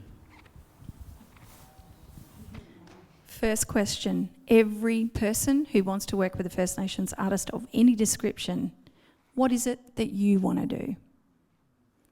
That should be the guiding star to every commencement of a collaboration. Not, I've got an idea. Do you want to help me do it? Nah, mate, I don't, because I've got my own ideas. The first question should be, what is it that you want to do? And then, as a good ally, you implement that vision. And that means that the power base at the base of that relationship is equitable, because you're starting off from a position where you are not you personally, you as people are not guiding that process in the way you want it to be, but that blackfellow who you're working with is guiding it in the way they want it to be, and it's their idea, and it's, and all of those things need to line up. That if you've got a contract, that intellectual property remains with the person. They are paid fairly, remunerate, all of those things that every artist should have, but particularly sensitive when working with First Nations people. So for me, that's the guiding star. That creates the start of an equitable relationship. There's a whole lot more that happens about that, but that's the number one thing. Rowan's got a question there. Or a response, I should say, not a question. Yes, it's a really good question, and I've actually polled the community on this exact topic. And the question was, do our elders and cultural advisors have permission or the authority to give our culture away? And it come back extremely unanimous. I think 85% said no, they don't, and only 5 said yes, and 85 said no. And that was straight from our community. And I thought that was quite a strong statement. And the 5 who said they do were either elders or the wife of an elder. So it almost sees there's a bit of a disconnect within our own community on that topic, and it's something that we need to have discussions within our community as well. Yeah. The second question to ask too is who reaps the sort of economic benefit from this collaboration? So that's, your first one is what is it you want to do, and the second is who's reaping the economic benefit. And if it's largely the non-Indigenous person in it, or for example, they're getting all the kudos, that's extremely problematic. So it's really difficult. Like, it's always about checking yourself before you wreck yourself kind of thing. But it is that. It's this constant checking. We've had to do it all this time, so there's no reason why the onus can't be put back onto watchlers to actually start, undertaking that process, I think. And that should be part of the process that guides every kind of institutional biennale. It's actually, I'm working with the Australia Council at the moment. We actually are doing this whole program with participants. We're about to start it next Feb, I think it is, or March, talking about how can biennales be reimagined, basically. Because I don't know if you would know, but the current biennales, for the Venice Biennale, for example, a whole lot, like there's Sami-led spaces, there's First Nations people from Canada, blah, blah, blah. there's a shift that's starting to happen there on a very obvious level, but we need, Australia Council in particular, but all of us need to start talking about how can biennales be different. And I think, Fremantle started that here, but I think, Sydney Biennale needs to do all of the kind of internal biennales as well as the external ones. Any more questions? Can I just add to that? I mean, I've been observing the creative conciliation sessions very closely, and I just wanted to pick up on the points that Chloe's raised today about relationships, about safety. I mean, I found those conciliation sessions extraordinarily safe. They were risky, and those artists that wanted to come to the table and ask these questions about motivation and desire, first and foremost, were very brave, and their asses were kicked, and it was fantastic. It was extremely productive. But to actually get to those moments like that where a modular artist or administrator, like, for example, myself, I've been having my ass kicked now for 25 years, and it's shaped the way I practice and the way that, I'm trying to be a host, which is incredibly problematic in this forum, excuse me. But I think the safety, back to the Biennale, was a project in itself. I'd love to see that written more about. I would like to see that almost an art form in itself too. And this gets back to the idea of culture and art and how we divide, bring that together in a more holistic manner. I mean, the project starts from day one, and it just happens to hit the landscape, on day 365, whatever.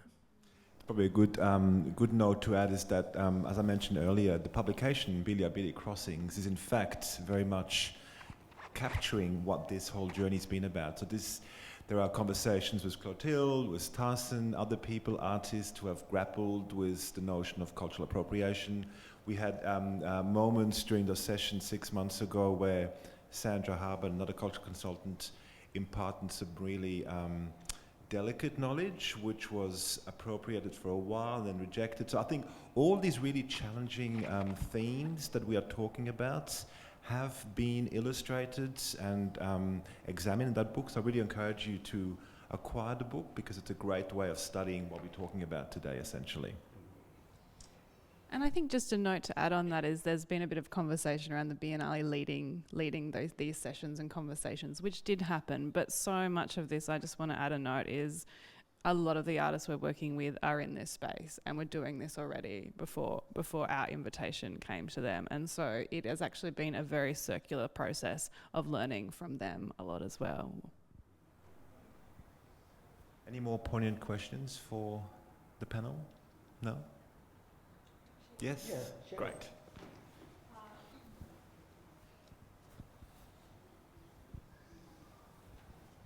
I just wanted to say, Clothilde, it's good to have you back at AGWA.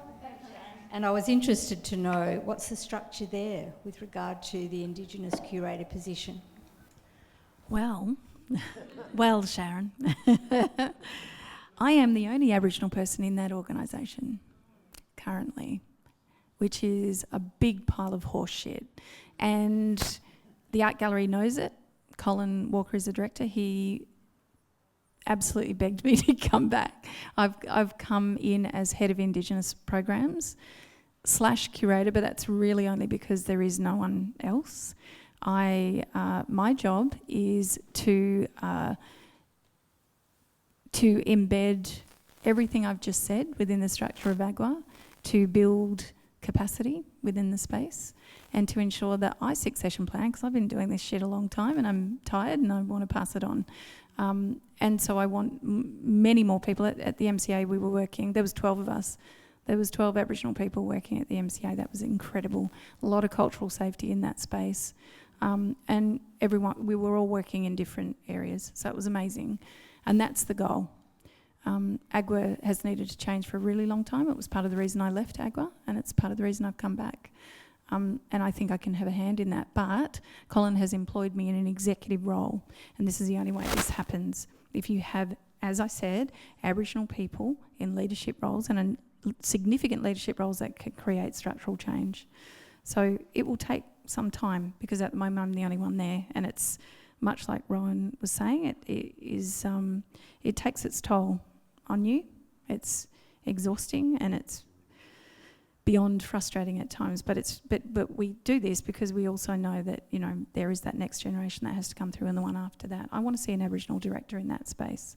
We have never, in the visual arts in this country, had an Aboriginal director of any visual arts institution. We've had Wesley Enoch for the festival, we've had other people in other spaces, never in the visual arts. That, for me, is a really telling statistic about how we treat and how we have previously treated First Nations people in these spaces. So that has to shift. That's part of the reason I'm here, particularly for AGWA. I'm absolutely confident it will. Well, can I just, this is not a question really, it was just going back to you talking about it having been a 20-year journey for people like you and Brenda, etc. Yeah. But there was just one thing missing from that, and that was sort of non-Aboriginal arts workers have been working in this space also. Someone like Kathy Cummins at Warringary Arts sprang to mind. And Belle at Munkajal. Yes, so I think it's good to note that, but that is not the conversation that we're having here, though. So we can talk about the allies that are in these spaces, and there have been many. Unfortunately, though, what I would say is there shouldn't be any white remote community arts centre managers. They should all be black, and they should be from their own communities. And so that's the problem. If we just rest on, well, there's good people working in this area, that's all well and good. But actually, if we want to be genuine about this, we need to have the staffing capacity for Aboriginal people from their own communities to remain in their communities and to run their own art centres completely. So that's the step further that we need to go. That's where we're sitting. This is the jump-off point now. And I think bringing it back to Biennale, that the Biennale has recognised that, and it's exciting to be able to watch that, because I think there's a real threshold that's been reached in this space.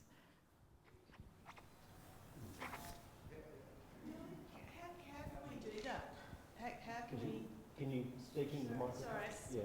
Yeah. How can we do that? How can we get more Aboriginal people in those positions, like you said? Like, what can we do? What do we need to do? I can't solve all the problems of the world, nor of government, and really it is a governmental response, and it's not a community-led response, actually, it's a government response in terms of resourcing and staffing. And this is across the arts, as I said, it's not just for our area, but it's across the arts. The casualisation and the kind of project-funded mechanism of the arts in general. But we have to, the thing that we're doing at AGWA is, the first thing that has to happen is that the staff at AGWA need to have cultural competency work done. And many times, not just once. We need it throughout our lifetimes. So there's that work that's being undertaken, and then there's work being undertaken to actually then create capacity for people to train and mentor Aboriginal staff in those positions. And then there is also the work of the government to provide positions and money for positions. It cannot just be project funded, and it can't just be funded by philanthropists. So there's lots of internal work that has to happen, but also external work that we have to step into. And it's the same with WAM, and it's the same with, it's the same with Fremantle Arts Centre. Glenn Pilkington's the only person that's there. We're all in these spaces, like doing the work of government, basically, that should be happening. Cultural competency work is really, really critical for those that want to work with First Nations people. And there are many people that do that in this country. Unfortunately, there's not many here. But, even people like Indigenous X do that work. There's lots of people that do that work, and you have to put your money where your mouth is and actually pay the money and get that work done, and kind of do a bit of an audit of your institution, and then kind of be willing to address some really uncomfortable stuff like Grant's been talking about. So is that helpful? Does that kind of... And even then, you have to realise that given the nature of our communities, people will fall out, people will burn out, people will have deaths in their family and they won't come back. All of those sorts of things. So I think there has to be a recognition of that as well. I might like just to add on that on a UWA example, and Ted might talk about this as well, but it's interesting in the Danju Korlini movement in UWA, and the work of, Noel Nannup, Richard Wally, and the team there. And it's in the business school. It's in the heart of the social impact program. Now, I'm really interested in those models where, again, this process of deinstitutionalising within, the sandstone architectures of UWA has got to happen. But, keep your eye on that space. I mean, that's now being led, and I can see some big moves there where curriculum across the university is going to be challenged. I spent 5 years as Associate Dean in the School of Indigenous Studies at UWA, and we were responsible for curriculum change across the university. And wow, that's a tough job. But it's happening now within an Indigenous-led movement in the business school. And so it's beating itself at its own game. The business leaders are now showing leadership, and I think that's really commendable, and maybe a model for other institutions. Pardon me for being a question hog. If I could piggyback on the answer there, or a portion of the answer, I think that a key would be more Aboriginal people, more Indigenous people in Parliament, and there is an upcoming Senate election, and I'm going to take the opportunity here to spruik my friend Megan Cracker, who is running as an independent for the Senate election, socialjusticeindependence.com.au. I encourage you all to check it out. And I am cautious here now of striking a balance between being an informed audience member and someone who just wants to show off their knowledge, so please forgive me. But Do it. well, I'm going to refer to the Stanner lecture, the Stanner Boyer lectures of 1968 and the Great Australian Silence there. And I feel, as an Australian person, I've really been deprived of the opportunity to share in the remarkable Noongar and broader Australian Aboriginal culture. When I think about something like Stonehenge, that all the people in the UK get to appreciate and kind of not claim as their own, but feel some sense of ownership towards Stonehenge, despite the fact they don't know if there's many practicing pagans these days in the UK. How can we get to a situation like that where it's part of our shared cultural heritage rather than something that is, part of this cultural amnesia? How do we break the silence without, how do I allow, or how do we get the noise made to break the silence without me making the noise? Because I don't want to do that. I don't have all the answers to that. That's a really big question, my friend. But what I will say is that you're walking on Noongar land. Like you don't need a building to look at and kind of go, oh, that's part of our shared history. You're literally walking on it. So I think it takes that. There's some really interesting work that's being done by, and there are very few First Nations architects and designers in the country, but there are a few, and some of the work that they're doing is around recognising that our design work lays within our country, and if you can have that understanding that you're literally walking on it and that is shared walking space, shared places, then that's kind of the start to a shift in that thinking. It doesn't have to be a building. I'd like to remind our online audience as well to text their questions in, so just not forgetting about the others on the other side. But some more questions? One at the back, Tom. Yep.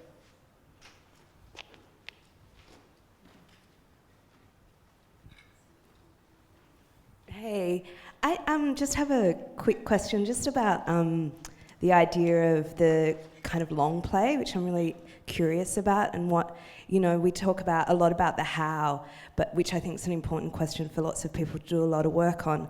But I'm kind of interested in also in the what, like what is that, what is the vision, and what are we seeing in that 10-year, 20-year, 30-year, 50-year, 100-year cycle?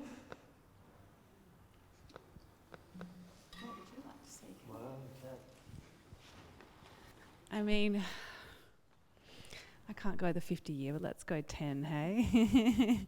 I mean, I think so much of the work that we're hoping to do with the Biennale is moving towards this idea that we would step aside, hopefully sooner rather than later.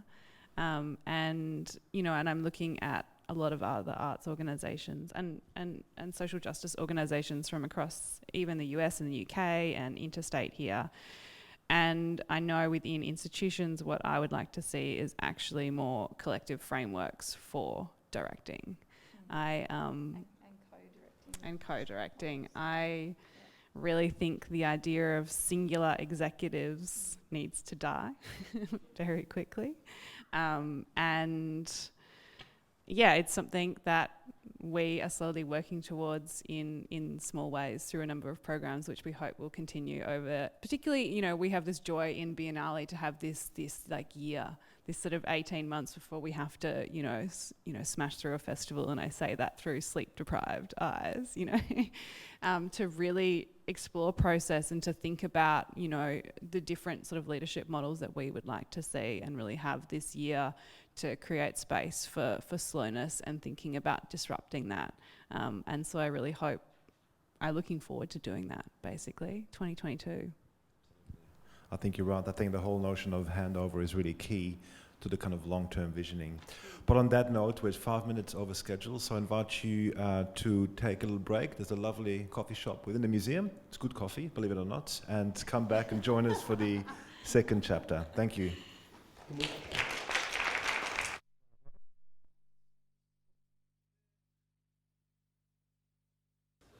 Thanks, everyone.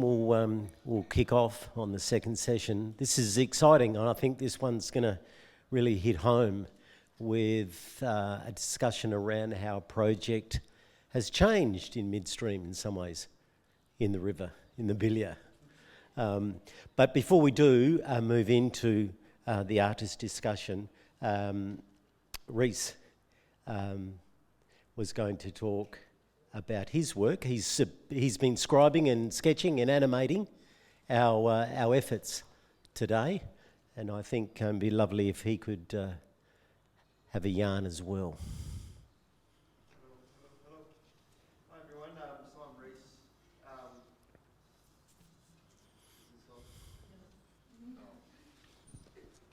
Green lights on, so I don't know. Oh, there you go. All right, thanks. Hi everyone, I'm Rhys. So I'm the graphic recorder. My job, basically, the best way to explain what I do is I say I take the minutes, but I do it with doodles, which is a great fun for me. So I get to just sort of sit in these forums and events and things like that, and I'm just like the fly on the wall. Sometimes I do these as a live scribe, which is like right now, or I'll do it as a non-live scribe, which is like you send me your notes and then I'll illustrate them. So my job is to capture I guess the main points of today and the discussions that people have. And then what I do is when I finish up today in the live scribe, I sort of go away and I format everything and I add the colour and I change it. My biggest thing is spelling mistakes. So you probably look at this and you'll be like, yeah, there's a lot of spelling mistakes in there and people's names and stuff like that. But essentially, it's a lot of fun, and I guess I was just going to share what I've got with you so far, just to remind you what you're looking at here. And I don't know if that's going to be broadcasted there or how this is going to work.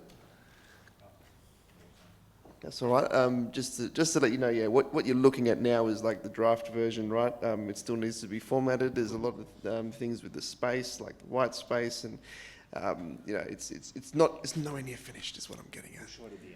We're showing it at the end. Oh, there you go. So I don't even have to show you now, but that's what I'm doing. And also, I always encourage people when I get a moment of speaking, I just say, like, if there's anything that you want me to just chuck in here, or you think that there's like a good quote or something that I've missed or anything, just let me know. I'll just put it in there, because I try to keep this sort of like a bit like a collaborative thing as well. So yeah, but I guess we'll show what I've done at the end.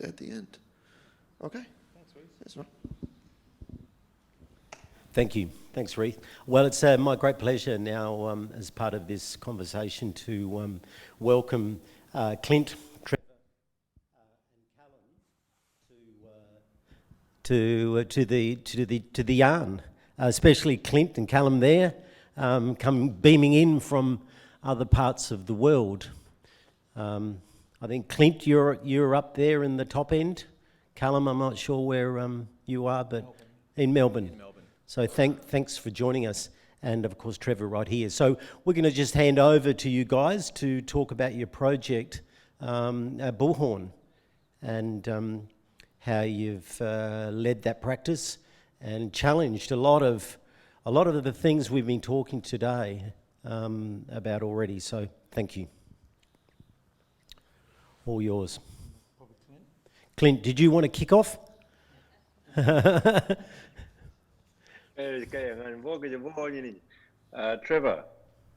Trevor, Pop, will you start talking on this, please? Because you're there.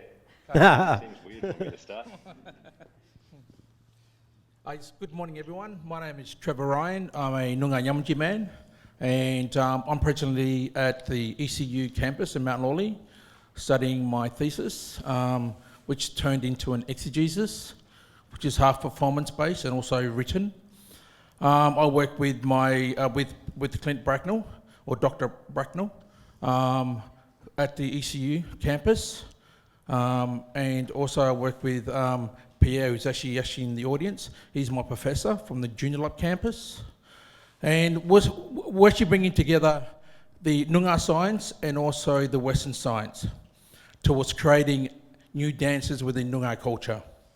I've been part of performing arts for the last 22 years, and within the dance group that I'm with, which is the Warrnamboa Aboriginal Dance Group, I noticed that within the other dance groups that are around Noongar country, we all know each other, we're related in some way or some form. And I noticed that when I was sitting there watching the other dance groups jump up and we'll do the kangaroo dance, then we'll get up and do the kangaroo dance. And then another dance group would jump up and go, wait, they're doing the wage dance, which is the emu dance. So it's like, okay, we're going to change this wage dance and we'll do the spirit dance, and so on, so on. So we had very similar dances. And I thought to myself, why is it that we have similar dances, which is understandable because we are very spiritual people and we belong to country. And I said, why aren't we not doing the bull shark dance or the dragonfly dance or the mudjar tree dance, which is the Christmas tree? And that was my question within my thesis. So what I'm doing now, I've been studying at Mount Lawley campus for the last year and a half. I got 5 more months to go. And my question in my thesis was revitalising Noongar country through performance. And my question was, why is it that we do certain dances and not the others? So I've created, with a steering committee of elders, of 12 elders that belong to Noongar country, towards creating these new dances. And we looked at Noongar country being the 14 tribes, which go as far north to the town of Dongra, going north. Then go inland to a town called Merredin, and then going down towards the coastline towards a town called Esperance. And you come along that beautiful coastline to Albany, Busselton, Bunbury, back to Perth. That whole region is Noongar country. That's the same size as the country as Germany. And when I started my thesis, I was talking with Clint, and I said to Clint, wait there, it's such a big area to cover all these dances because there's such different landscapes within Noongar country. And then you've got all the different animals and all the different plants. And also we've got the elements as well. So this is going to be a pretty big thesis that I'm going to be doing here. So Clint said, why don't we just focus on Whadjuk country? I said, yes, that'll be a good idea. So Whadjuk country is actually going up towards Joondalup, up to the Darling Ranges, which is up near Kalamunda, and down towards Rockingham. That's just the one tribal area, which is Whadjuk. The word Whadjuk actually means where fresh water meets salt water. And the first animal that I came across was actually, when I do my research, I said, okay, this is going to make it easier for me, just focusing on the Whadjuk area. And the first animal that I came across was the bull shark. And the bull shark is the only animal that can, well, only shark, that can actually travel from salt water to fresh water. And that actual dance, the bull shark, is actually a part of the Biennale Festival, which we're actually going to be doing next week, which is down towards the traffic bridge, going towards the Stirling Bridge as well. So the 6 dances that we created together is the bull shark dance, the stingray dance, the dolphin dance, the groundwater dance, which is actually unseen, which is underneath, and then the dragonfly dance and also the bobtail dance. So all these dances have been created over the last year and a half. And it's been such a challenging journey, but a rewarding one at the same time. There's been frustrational moments, and that's very understandable once you understand from a Noongar point of view, because things just don't come to you. It's not us just going, okay, I'm going to create the bull shark dance. Let's just do it. It's not that easy. We as Aboriginal people, we're dreaming people, and things come to us at certain times and certain moments. And we also consult with our elders, which we must do at all times, and also with the steering committee, and also talking with other performing artists within the industry towards dancers in general. And now we've come to this stage. Now we've created these 6 dances. I won't go into too much detail at the moment, and I'll tell you a little bit more. I'll let Clint and Callum have their moments in a minute as well. Thanks, Trevor. It's so good working with Trevor because being someone from the Whadjuk Noongar region, he has all this knowledge of the place, particularly around Fremantle, where he's lived for so long.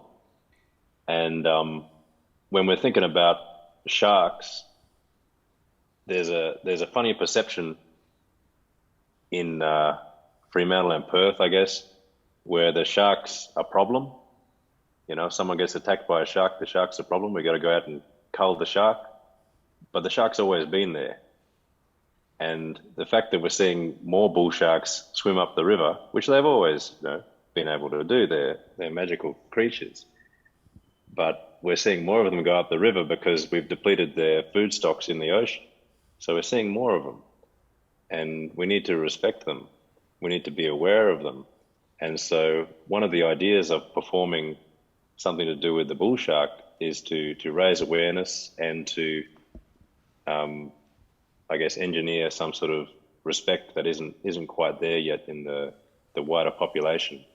Now, these dances that I've been working with Trevor on, the objective is that these are things that can be shared. This is for everybody to participate in, and from Trevor's unique perspective, we're able to share some of his values around the landscape that he's from. So, seeing as I'm from down south, I'm not from Perth. I've lived in Perth on and off for a while. I really defer to him on a lot of the big decisions. And then taking a broader view, I guess when we look at this bullhorn project that we've started with Cal, it's really a way of letting one of these dances go in a really unique fashion, as a provocation, as a happening, as something that's just meant to freak people out, maybe. We're doing something that's never been done before that I know of, in combining a brass ensemble and bullhorns themselves, the megaphones, and Noongar language and singing and dancing. So it sounds kind of all cobbled together and a bit jigsaw-y when we talk about it like that, but the objective is for it to all coalesce in a way that's natural, that's felt, that's experienced, and everyone's on the same vibe. Not like we got a bit of Noongar stuff over here and we got some brass players over here. It's meant to be all together, all keeping within that one river, within that one current. So that's our challenge, I suppose. And it's funny because we start with Trevor today talking about it, but Trevor was the third artist brought into this discussion, and I was the second brought into the discussion as a muso. And the first person who initiated the whole thing for what bullhorn's going to be, so we could incorporate one of these dances and see where it goes, was Cal. And so I'll throw to Cal now to say his piece, if that's all right. Yeah, sure. Yeah, so I mean, the process with, putting this together, or rather seeing it kind of just have another element brought in, then another brought in, and seeing it kind of grow and develop. It started out in my mind as, you know, composing just a piece for a lot of brass. You know, I'm a trumpet player who's been through a lot of different kind of places with my playing, different styles and this sort of thing, and I wanted to almost compile a bunch of techniques that I've explored over the years, you know, non-traditional techniques on the instruments that I play. And yeah, and then it was great being connected to Clint, who immediately had these incredible provocations for me, and it I think really kind of concentrated it for me. It gave me a place to I think once you sort of find those boundaries to work in, then you can be super experimental, in that sort of, in that zone. And yeah, like it's become a big thread that was important for us early on, was this idea of the Mardi Gras, you know, the New Orleans kind of celebration, trying to incorporate some elements of this, you know, dance, music, the collective, you know, these processionals, and yeah, it was really interesting seeing my compositional process change and change again, and for me to find those threads, like that current, like Clint said, what is the current sort of holding this all together, and also using the bull shark as this model for me figuring out techniques on the instrument. Because usually, you know, if I have my trumpet, I'll just muck around and just put two bizarre things together and see what kind of musical or sonic result that'll have. But it was really interesting having this this other sort of inspiration for looking for techniques. So yeah, I've tried to really think deeply about what all these kind of phenomena, you know, related to the bull shark, seeing how I can express that with my trumpet playing, and then what I'm teaching to this group of 12 brass players. I was going to be there at the front, right behind the dancers, like in the thick of it all, but managing the best I can from Melbourne, running rehearsals and all that. But yeah, it's been really interesting putting, like, just working in a very different mode in terms of drawing techniques out of the instrument, you know, getting musicians to play and improvise with each other, just using air sounds. That's like really the basis of this piece, you know, using just blowing air through the instrument in different ways. That kind of, maybe it signifies, you know, the kind of slipperiness of the water, and then, you know, getting the musicians to play super low and rough. This is this kind of, you know, this threat that we have with the bull shark. So to just name a couple, but yeah, it's been really nice working in this different mode. And yeah, and just now we've got the music really coming together, trying to find that extra kind of, that extra layer of whether it's, you know, thinking of it like a big kind of party, that also helps, you know, telling the musicians, like, let's just keep it elevated. So yeah, we're entering into that last phase, which is super exciting. Yeah, it's been a wild ride, and yeah, I can't wait till a week away from now. Ryan, did you want to talk more about how the three of you have collaborated and how you've drawn on each other's artistry? Yeah, so with my thesis, when I was writing my thesis and focusing on the animals and creating the dances all together, there's a certain protocol that we've got to follow as Aboriginal people. Like I said before, like, we just don't just make it up just like that. So we towards our protocol is finding the dreaming stories for each of these animals firstly. That's the first thing we must do first. And then once we find the dreaming stories for these animals, and then I work with Clint towards translating them into Noongar language. And then once we translate into Noongar language, and then Clint sings the songs and then teaches the songs to us as the performing artists. Then I get other collaborators that work with myself towards creating these dances. So the dreaming story is how we actually move our bodies towards what we're doing. For instance, with the bull shark dance, being the only shark that actually can travel from salt water to fresh water is because of its osmosis regulatory, and that's in regards to its kidneys. So it can flush out the salt water and bring in the fresh water and have that fine balance between its body. And it's very similar to like a desalination plant, which we have now, which we're very concerned about climate change and towards the water. So we have these two big desalination plants in Perth. So they're bringing in the salt water and making it fresh water for us to drink. And it's very similar to what the bull shark does, traveling from salt water to fresh water. And these sharks have been doing it for over 400 million years. And we've just come to realize, wow, look what these sharks have been doing for over 400 million years, and now we're doing the same thing towards having fresh water to drink. So it's and then Clint does all the language, and then sings the songs in language, and then we move our bodies towards the dreaming story. So the first movement that we do is the osmosis regulatory towards the salt water coming through its body into the salt water. And then the next part that we do is towards the very iconic, which is the fin. And we move into the fin shape for the bull shark. And then we're going into the bulrushes, is where the shark actually goes and has some of its meals of small fishes and crustaceans, which is along the riverbank itself. So the reason why the bull shark, in particular the female, is when it's pregnant, it actually comes up Swan River. And it's coming up Swan River to have its pups. And that's the reason why it travels up. So it's avoiding the bigger prey of the bigger sharks back out in the ocean. And because it's pregnant, it travels up to the Swan River, and then it finds a place that's nice and safe for it to actually have its pups. And that's why you get, on rare incidents, you'll get an attack in the river when people will be thinking, why is it that there's sharks travelling up the river? And it was only last year we actually had an attack in the Swan River, which was near, I think, Point Walter. And it was 23 years since the last attack actually happened.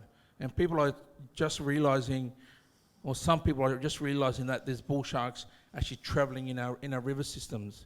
So during Cambering season, which is more or less now, we've got 6 seasons within Noongar country, Noongar culture.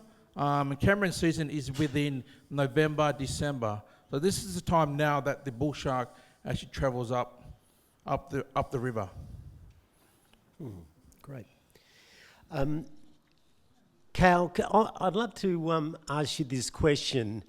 In many ways, your ways of collaborating have been transformational for the Biennale. And what I mean by that is that you were invited to the program and then you learnt to let go. And lo and behold, you developed a relationship with Clint and Ryan. From a Wodjila artist point of view and performing artist, can you just talk about that letting go of your own work? Sure. Yeah. This has been a big sort of process in this, and I always try and think super flexibly with any kind of situation, collaborative process. And what I really love about this is that it's been a process of letting go and then kind of engaging back in, and this kind of like reflexive, iterative process that's repetitive, and you've got to then create a sort of a framework where that has time and like breathing space, and so many ideas of this have really fermented as well. So you've got to give it that time to grow. But yeah, certainly, like in terms of letting go, it's something that I'm interested in doing as I become more aware of like, what my position is. I've like had a lot of opportunities afforded to me, just because I was born the way I am, and it's like learning more about not just what I'm interested in, but how I fit into the larger kind of communities across Australia and internationally, really understanding what that means, and being flexible to sort of enter into collaborations where there's going to be challenges, and I'm putting myself in there as, in some ways, the least experienced in the room, which I think as a musician who's always tried to sort of keep improving and keep developing, that's a very humbling process. And I think that's really important for growth and really understanding what I'm trying to achieve, and also what I'm capable of, and seeing what I can bring to this kind of project. So it's been full of challenges, trying to find a language for the three of us to work in, which has been super interesting. But that's what I really, really love about reaching out. And I think what's been interesting with this process as well is seeing what I've retained from my own practice, and seeing the unexpected directions my initial ideas have gone in. All sorts of techniques that I've come up with are completely different to what I initially had in mind. And also integrating with this Noongar song of the bull shark, the Noongar language. And in some ways I've got the brass players. I think the brass players kind of represent me in this whole kind of relationship or this project. So getting the brass players to really sink into the material that Clint has come up with, but also finding a way to sort of sit alongside it. So I'm trying to approach it from a bunch of different angles, being embedded right inside the material that Clint has developed and Trevor has developed, and then taking a step back and going, how can I elevate what they're doing by stepping back? So a bunch of these, opposing processes has been really interesting. But it certainly expanded my practice quite rapidly. And I'm totally inexperienced in this kind of format of working as well, in terms of working with Indigenous artists in this close kind of creative collaboration. It's essentially my first time doing this, and I knew there was going to be some uncomfortable moments for me, but I really wanted to plunge in, and I'm so grateful that the relationship just kind of opened up straight away. And I felt like that process of being invited back in a bunch of times, and I think that's important to not just sort of jump in and step in like that, but really sense the invitation as well. And I think that's certainly happened in this project. Great. Clint, I know you want to respond to that, from how you came to the project and as a key collaborator. Yeah, well, Carl was put in touch with me, I think, by Tristan Parr, and as soon as I investigated his work and his virtuosity, I'm a big fan of horns. I've played in like soul bands and stuff in the past and worked with horn players a lot, and I recognised his virtuosity straight away. And rather than thinking about it as a cross-cultural thing, I was just like, virtuoso, great, okay, we can do something cool. And that's where I was totally coming from. And then I've been doing all this really fun stuff with Trevor, which is also intensely deep and rooted into place. But it's also really fun, and it's full of energy. It's not some morose shoegazing sort of stuff, like the idea is energy brings energy. And so for me, it was just keeping the ball rolling and almost being a point of connection between Cal's horn players and Trevor's dancers. Yeah. And the thing that connects those two things is that bull shark song. And as soon as Trevor and I were talking to Cal about the bull shark and everything that it does, he just, as all virtuosos do, he took that inspiration and he created some magic. We did a little, or he did a little impromptu performance for Auntie Sandra Harvin when we were pitching this to the Biennale, and she was just completely blown away. Like he managed to, using this sort of abstract improvised trumpet solo, completely evoke the sort of imagery and connection that we'd all been talking about, and that Auntie Sandy, who just heard about the project, just immediately felt. And I think that's what this is all about. It's connecting what performance can be more so to landscapes, and connecting people through that, and just having all that positive energy come together. And one of the ways that I think has helped this project along is that it's a very evenly shared set of responsibilities. When Cal and I first started talking, he said, got a big brass ensemble, want to do something to, respectfully collaborate with Nyunga. And I said, well, how many brass players you got? He said, about 20. I said, well, we need 20 Nyunga people too. And then it'll be good. Because when it's uneven in that way, then you can run into some dangers, I think. But if from the outset you're going, okay, this is going to be everyone in it together, and equal partnership, and start from that principle and see where it goes, because things happen.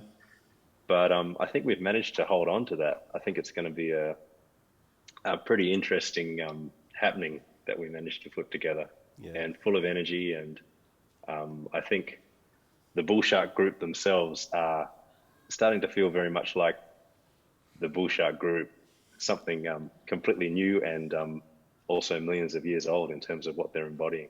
Yeah. Clint, just on that, you have raised some issues in the past about involving children and language, and just making sure that fun is responsible to family and community. Did you and Ryan want to speak about the importance? You're bringing your own son into your work, and it's very generative from that point of view of using and working with children. Yeah, my son's mother is a traditional owner for Perth. So the way I see it, the work Trevor is doing, coming up with new dances for Perth, is vital to my son's future. Yeah. And not just my son, but nieces, nephews, everybody. Everybody in Perth, Nyunga or not. I see we need ways we can connect the country better in positive ways, about bringing energy, and bringing that respect and mystery and awe and love. So I'm just grateful to be working with Trevor for all those reasons. Grateful to be working with Cal, because he's just so adventurous and a complete virtuoso. And in terms of involving young people, Trevor's just done a workshop with a local school down there in Fremantle. And I don't know if you want to talk a bit about that, Trevor, but that to me just seems like that's where it's at. And young people are hungry for this sort of stuff. They just want to engage, it seems to me. But you talk to that. All right, thanks for that. So what's happened is Clint and I have been discussing about what we're doing, and I started emailing schools around the Fremantle area, because we're part of the Fremantle Festival, or Biennale Festival, and I contacted the Fremantle College and also Melville Senior High School, and they welcomed us to come in and actually do these workshops. Last week we went into the Fremantle College, and actually my son actually goes there as well, so it made it more easier for me to actually go into the school. And also I knew some of the teachers there and students as well. So we went in there and we taught them the bull shark dance and also the stingray dance. And the thing about these dances is that we actually did 2 of these dances combined together, which was part of the Day of Ideas for the Perth Festival. And we noticed that we kind of complicated it a bit too much for us, and that was a learning curve for us as performing artists. And we said, okay, so Clint and I, we sat down and had a bit of a discussion about it, and we said, let's just simplify it a bit more and just give it the full essence behind the animal itself, and give it that full justice and that weight for that animal. So we said, okay, let's just take it back and just do 3 main movements for the animal. Let's not complicate it. And this is what we've done with these dances. So when we go into these schools, the kids pick it up so quick. So the first time we actually went into a school was actually at the Junior campus. They had a banner day there, which is a part of the basketball academy. And we went in there and we had workshops for something like 15 of them came in one after another. And they were just coming in and we taught them 2 dances within 25 minutes, being the bull shark and the stingray dance. And they didn't look complicated for them. There wasn't no worries within their minds. We asked certain questions to them, and we got through those 2 dances pretty quick, and we're very confident within what we were doing. So we went into the Fremantle College, and we did the same thing again, and we actually had a whole hour for that time. So we could actually take our time and break it all down, and also talk to them about the actual language of the song as well. And we actually had all the adults up there as well doing it.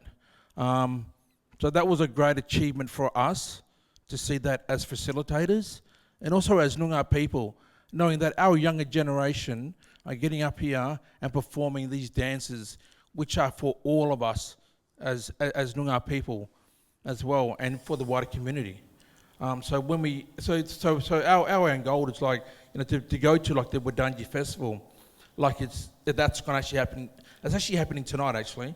The Wurundjeri Festival, which is up at the Fremantle Arts Centre. And I'm actually dancing up there with my dance group, which is the Wadamba Aboriginal Dance Group. You're going to see what I've been talking about similar dances and so on.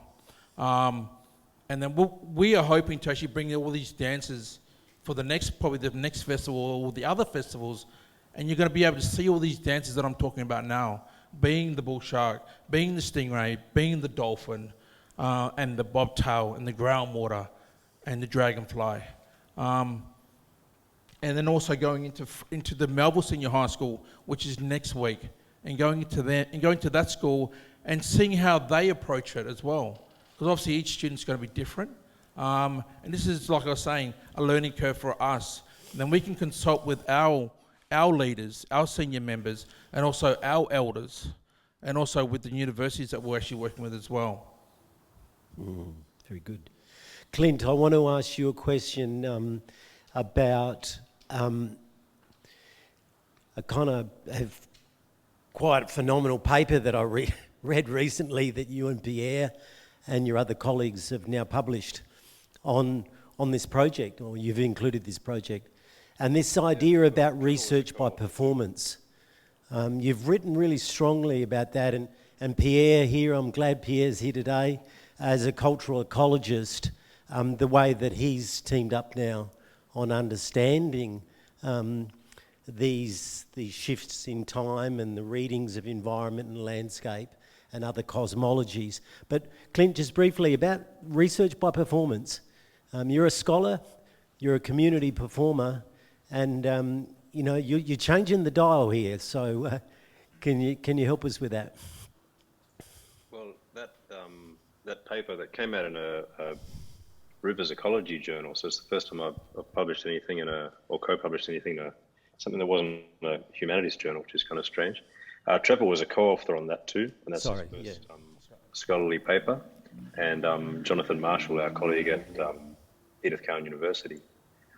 So I guess throughout that paper, we just try and articulate the point that we need to start, as humanity, thinking about how we conceptualize our landscape in different ways. And if we just go down the same paths that have been set by settler colonialism, we've seen how that turns out. We're still in environmental crisis in many areas, and it doesn't look like that's going to change anytime soon. But I think by embracing things like performance as a way of not just being but understanding in country, in landscapes, then there's potential for understanding the world around us in different ways and how we relate to that world. Just speaking to Pierre a few days ago, he was talking about the importance of walking around without shoes on as a way of, and it sounds really hippie, you know, but walking around without shoes on, you actually get more information about your landscape. you get that textural aspect of what's underfoot, you know, and that's something that we've incorporated into this bullhorn performance. We will be, or I don't know if the horn players will be, but it's certainly Trevor's crew will be barefoot throughout. So you actually get that information up through country, through your feet into your body, and you can feel that. You can actually feel country underneath your feet. I think as humanity, we tend to get more and more disconnected from our landscapes with every ensuing year of so-called progress. And so things like performance that can be felt and they can give you a real emotional response, not just an intellectual one, but also an intellectual one. I think we can lean more into that as a way of conveying information, processing it, and understanding things, especially understanding things that may at first seem foreign. We can sometimes feel things before we fully intellectualize them. And I think that's okay. Yeah. Is that a good enough answer, Grant? Yeah. I mean, in the paper, for the benefit of the audience, you talk beautifully, I think, how you know, it is iterative here in what you do. It's ever changing. You're looking for responses. You're getting guidance from elders. The ecology is speaking to you, and it's a process. It's a method that you bring together, and it's research, and it has some really strong outcomes. And you know, the mind boggles, I think, for the Australia Research Council of your work. But I think it's a good time now to open up to the audience for questions. I feel there's a few questions buzzing around. People might like to ask our three guests. Yes. We'll get the microphone to you. Maybe it was mentioned and it's probably quite basic, but what is the name of the paper that you guys are referring to? 1 second. Yeah. I think Clint's going to bring up. I think Clint's got the citation right there. I got a few papers. I can't remember the title of this one. Let me find it. Performing Kebodorak, Living Waters in Nyunga Budger, Southwestern Australia, River Research and Applications, 37/8, published this year. That's that one. Yeah, lovely. Can I grab this opportunity to just maybe wrap up this conversation, thanking our speakers, Callum, Clint and Trevor this morning, this afternoon, and Grant. And I'd like to now hand over to Reese to talk a bit more about describing, and I think just seeing the illustrations, how they've captured and maybe distilled some of the ideas we've explored this morning. And yeah, thanks for joining us, Melbourne, Callum, and Clint from Brisbane, or somewhere up there, I believe, and Trevor this morning. Please, warm round of applause for all of these. Thank you.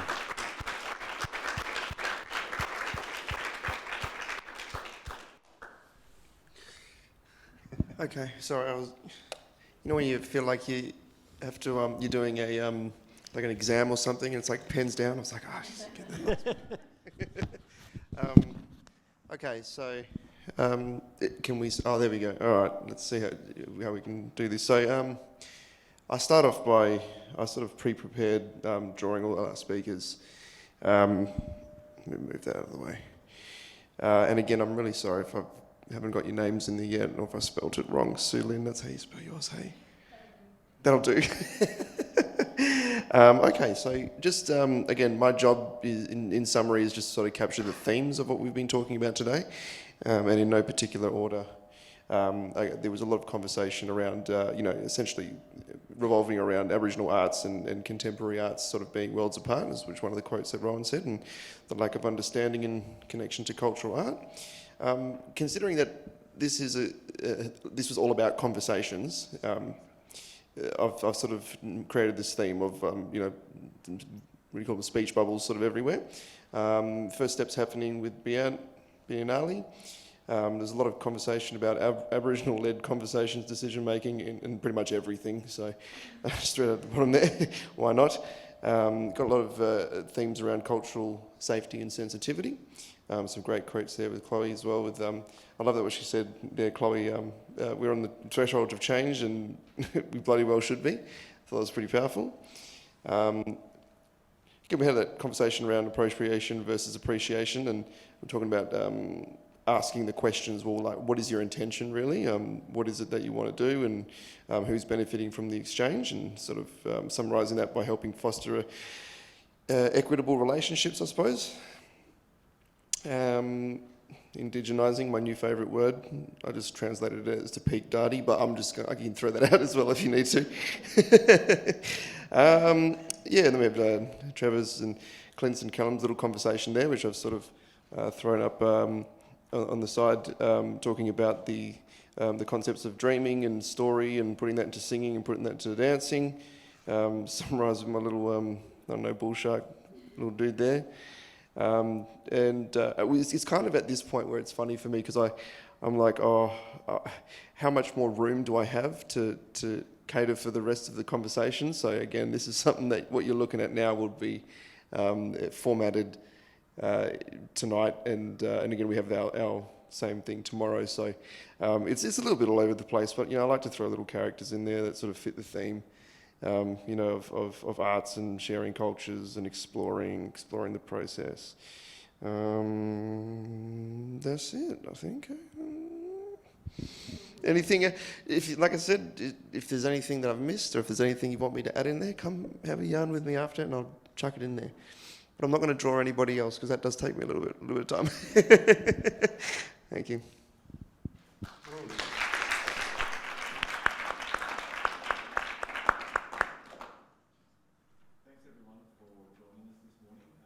We hope you can join us again tomorrow for some more chats and more projects that explore this interstitial space, as Grant would call it. So I think they're important conversations to have, difficult ones at times, but I think these sort of forums really allow us to unpack and really ask questions with warts and all, which are sometimes very much part of the process. And I think, as Clothilde's remarked this morning, we're a long way away from it, and it's been part of this conversation for a very long time, but just beginning to unpack some of these. So join us tomorrow morning, 10 a.m. until 1 p.m. to hear from other practices and more discussion. Thank you. Tom, just one more. Can I just share one thing with you just before we close up here? I was just a part of a workshop doing poems. I've actually written a poem about the bull shark as well, which I'd like to share with you just before we wrap this up. It's about the female bull shark going up Swan River from the salt water. Margit, the one who travels both salt and fresh, from the Indian Ocean she must progress, to avoid any dangers towards her inside nest. Her approach is inherently ingrained on her quest. Moving towards the inlet of the murky waters, the Derbyl Yerrigan, that's her place to rest. The forever changing of tides slightly moves her belly from side to side. She slowly starts to relax her body as each breath releases a little sigh. She disappears on her journey just as both waters collide.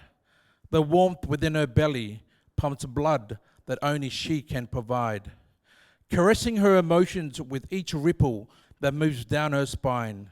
Side to side she pushes upstream as she glides and glides and glides.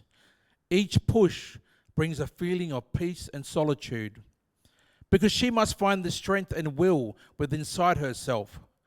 For over 400 million years before, she knows the journey along the shore, to hear the echoing voices that continue to wash back and forth. That time is getting closer, and only she knows. As she rests within the bilya, her little margits will glow. It's the journey of her ancestors that keep the connection of flow. Thank you.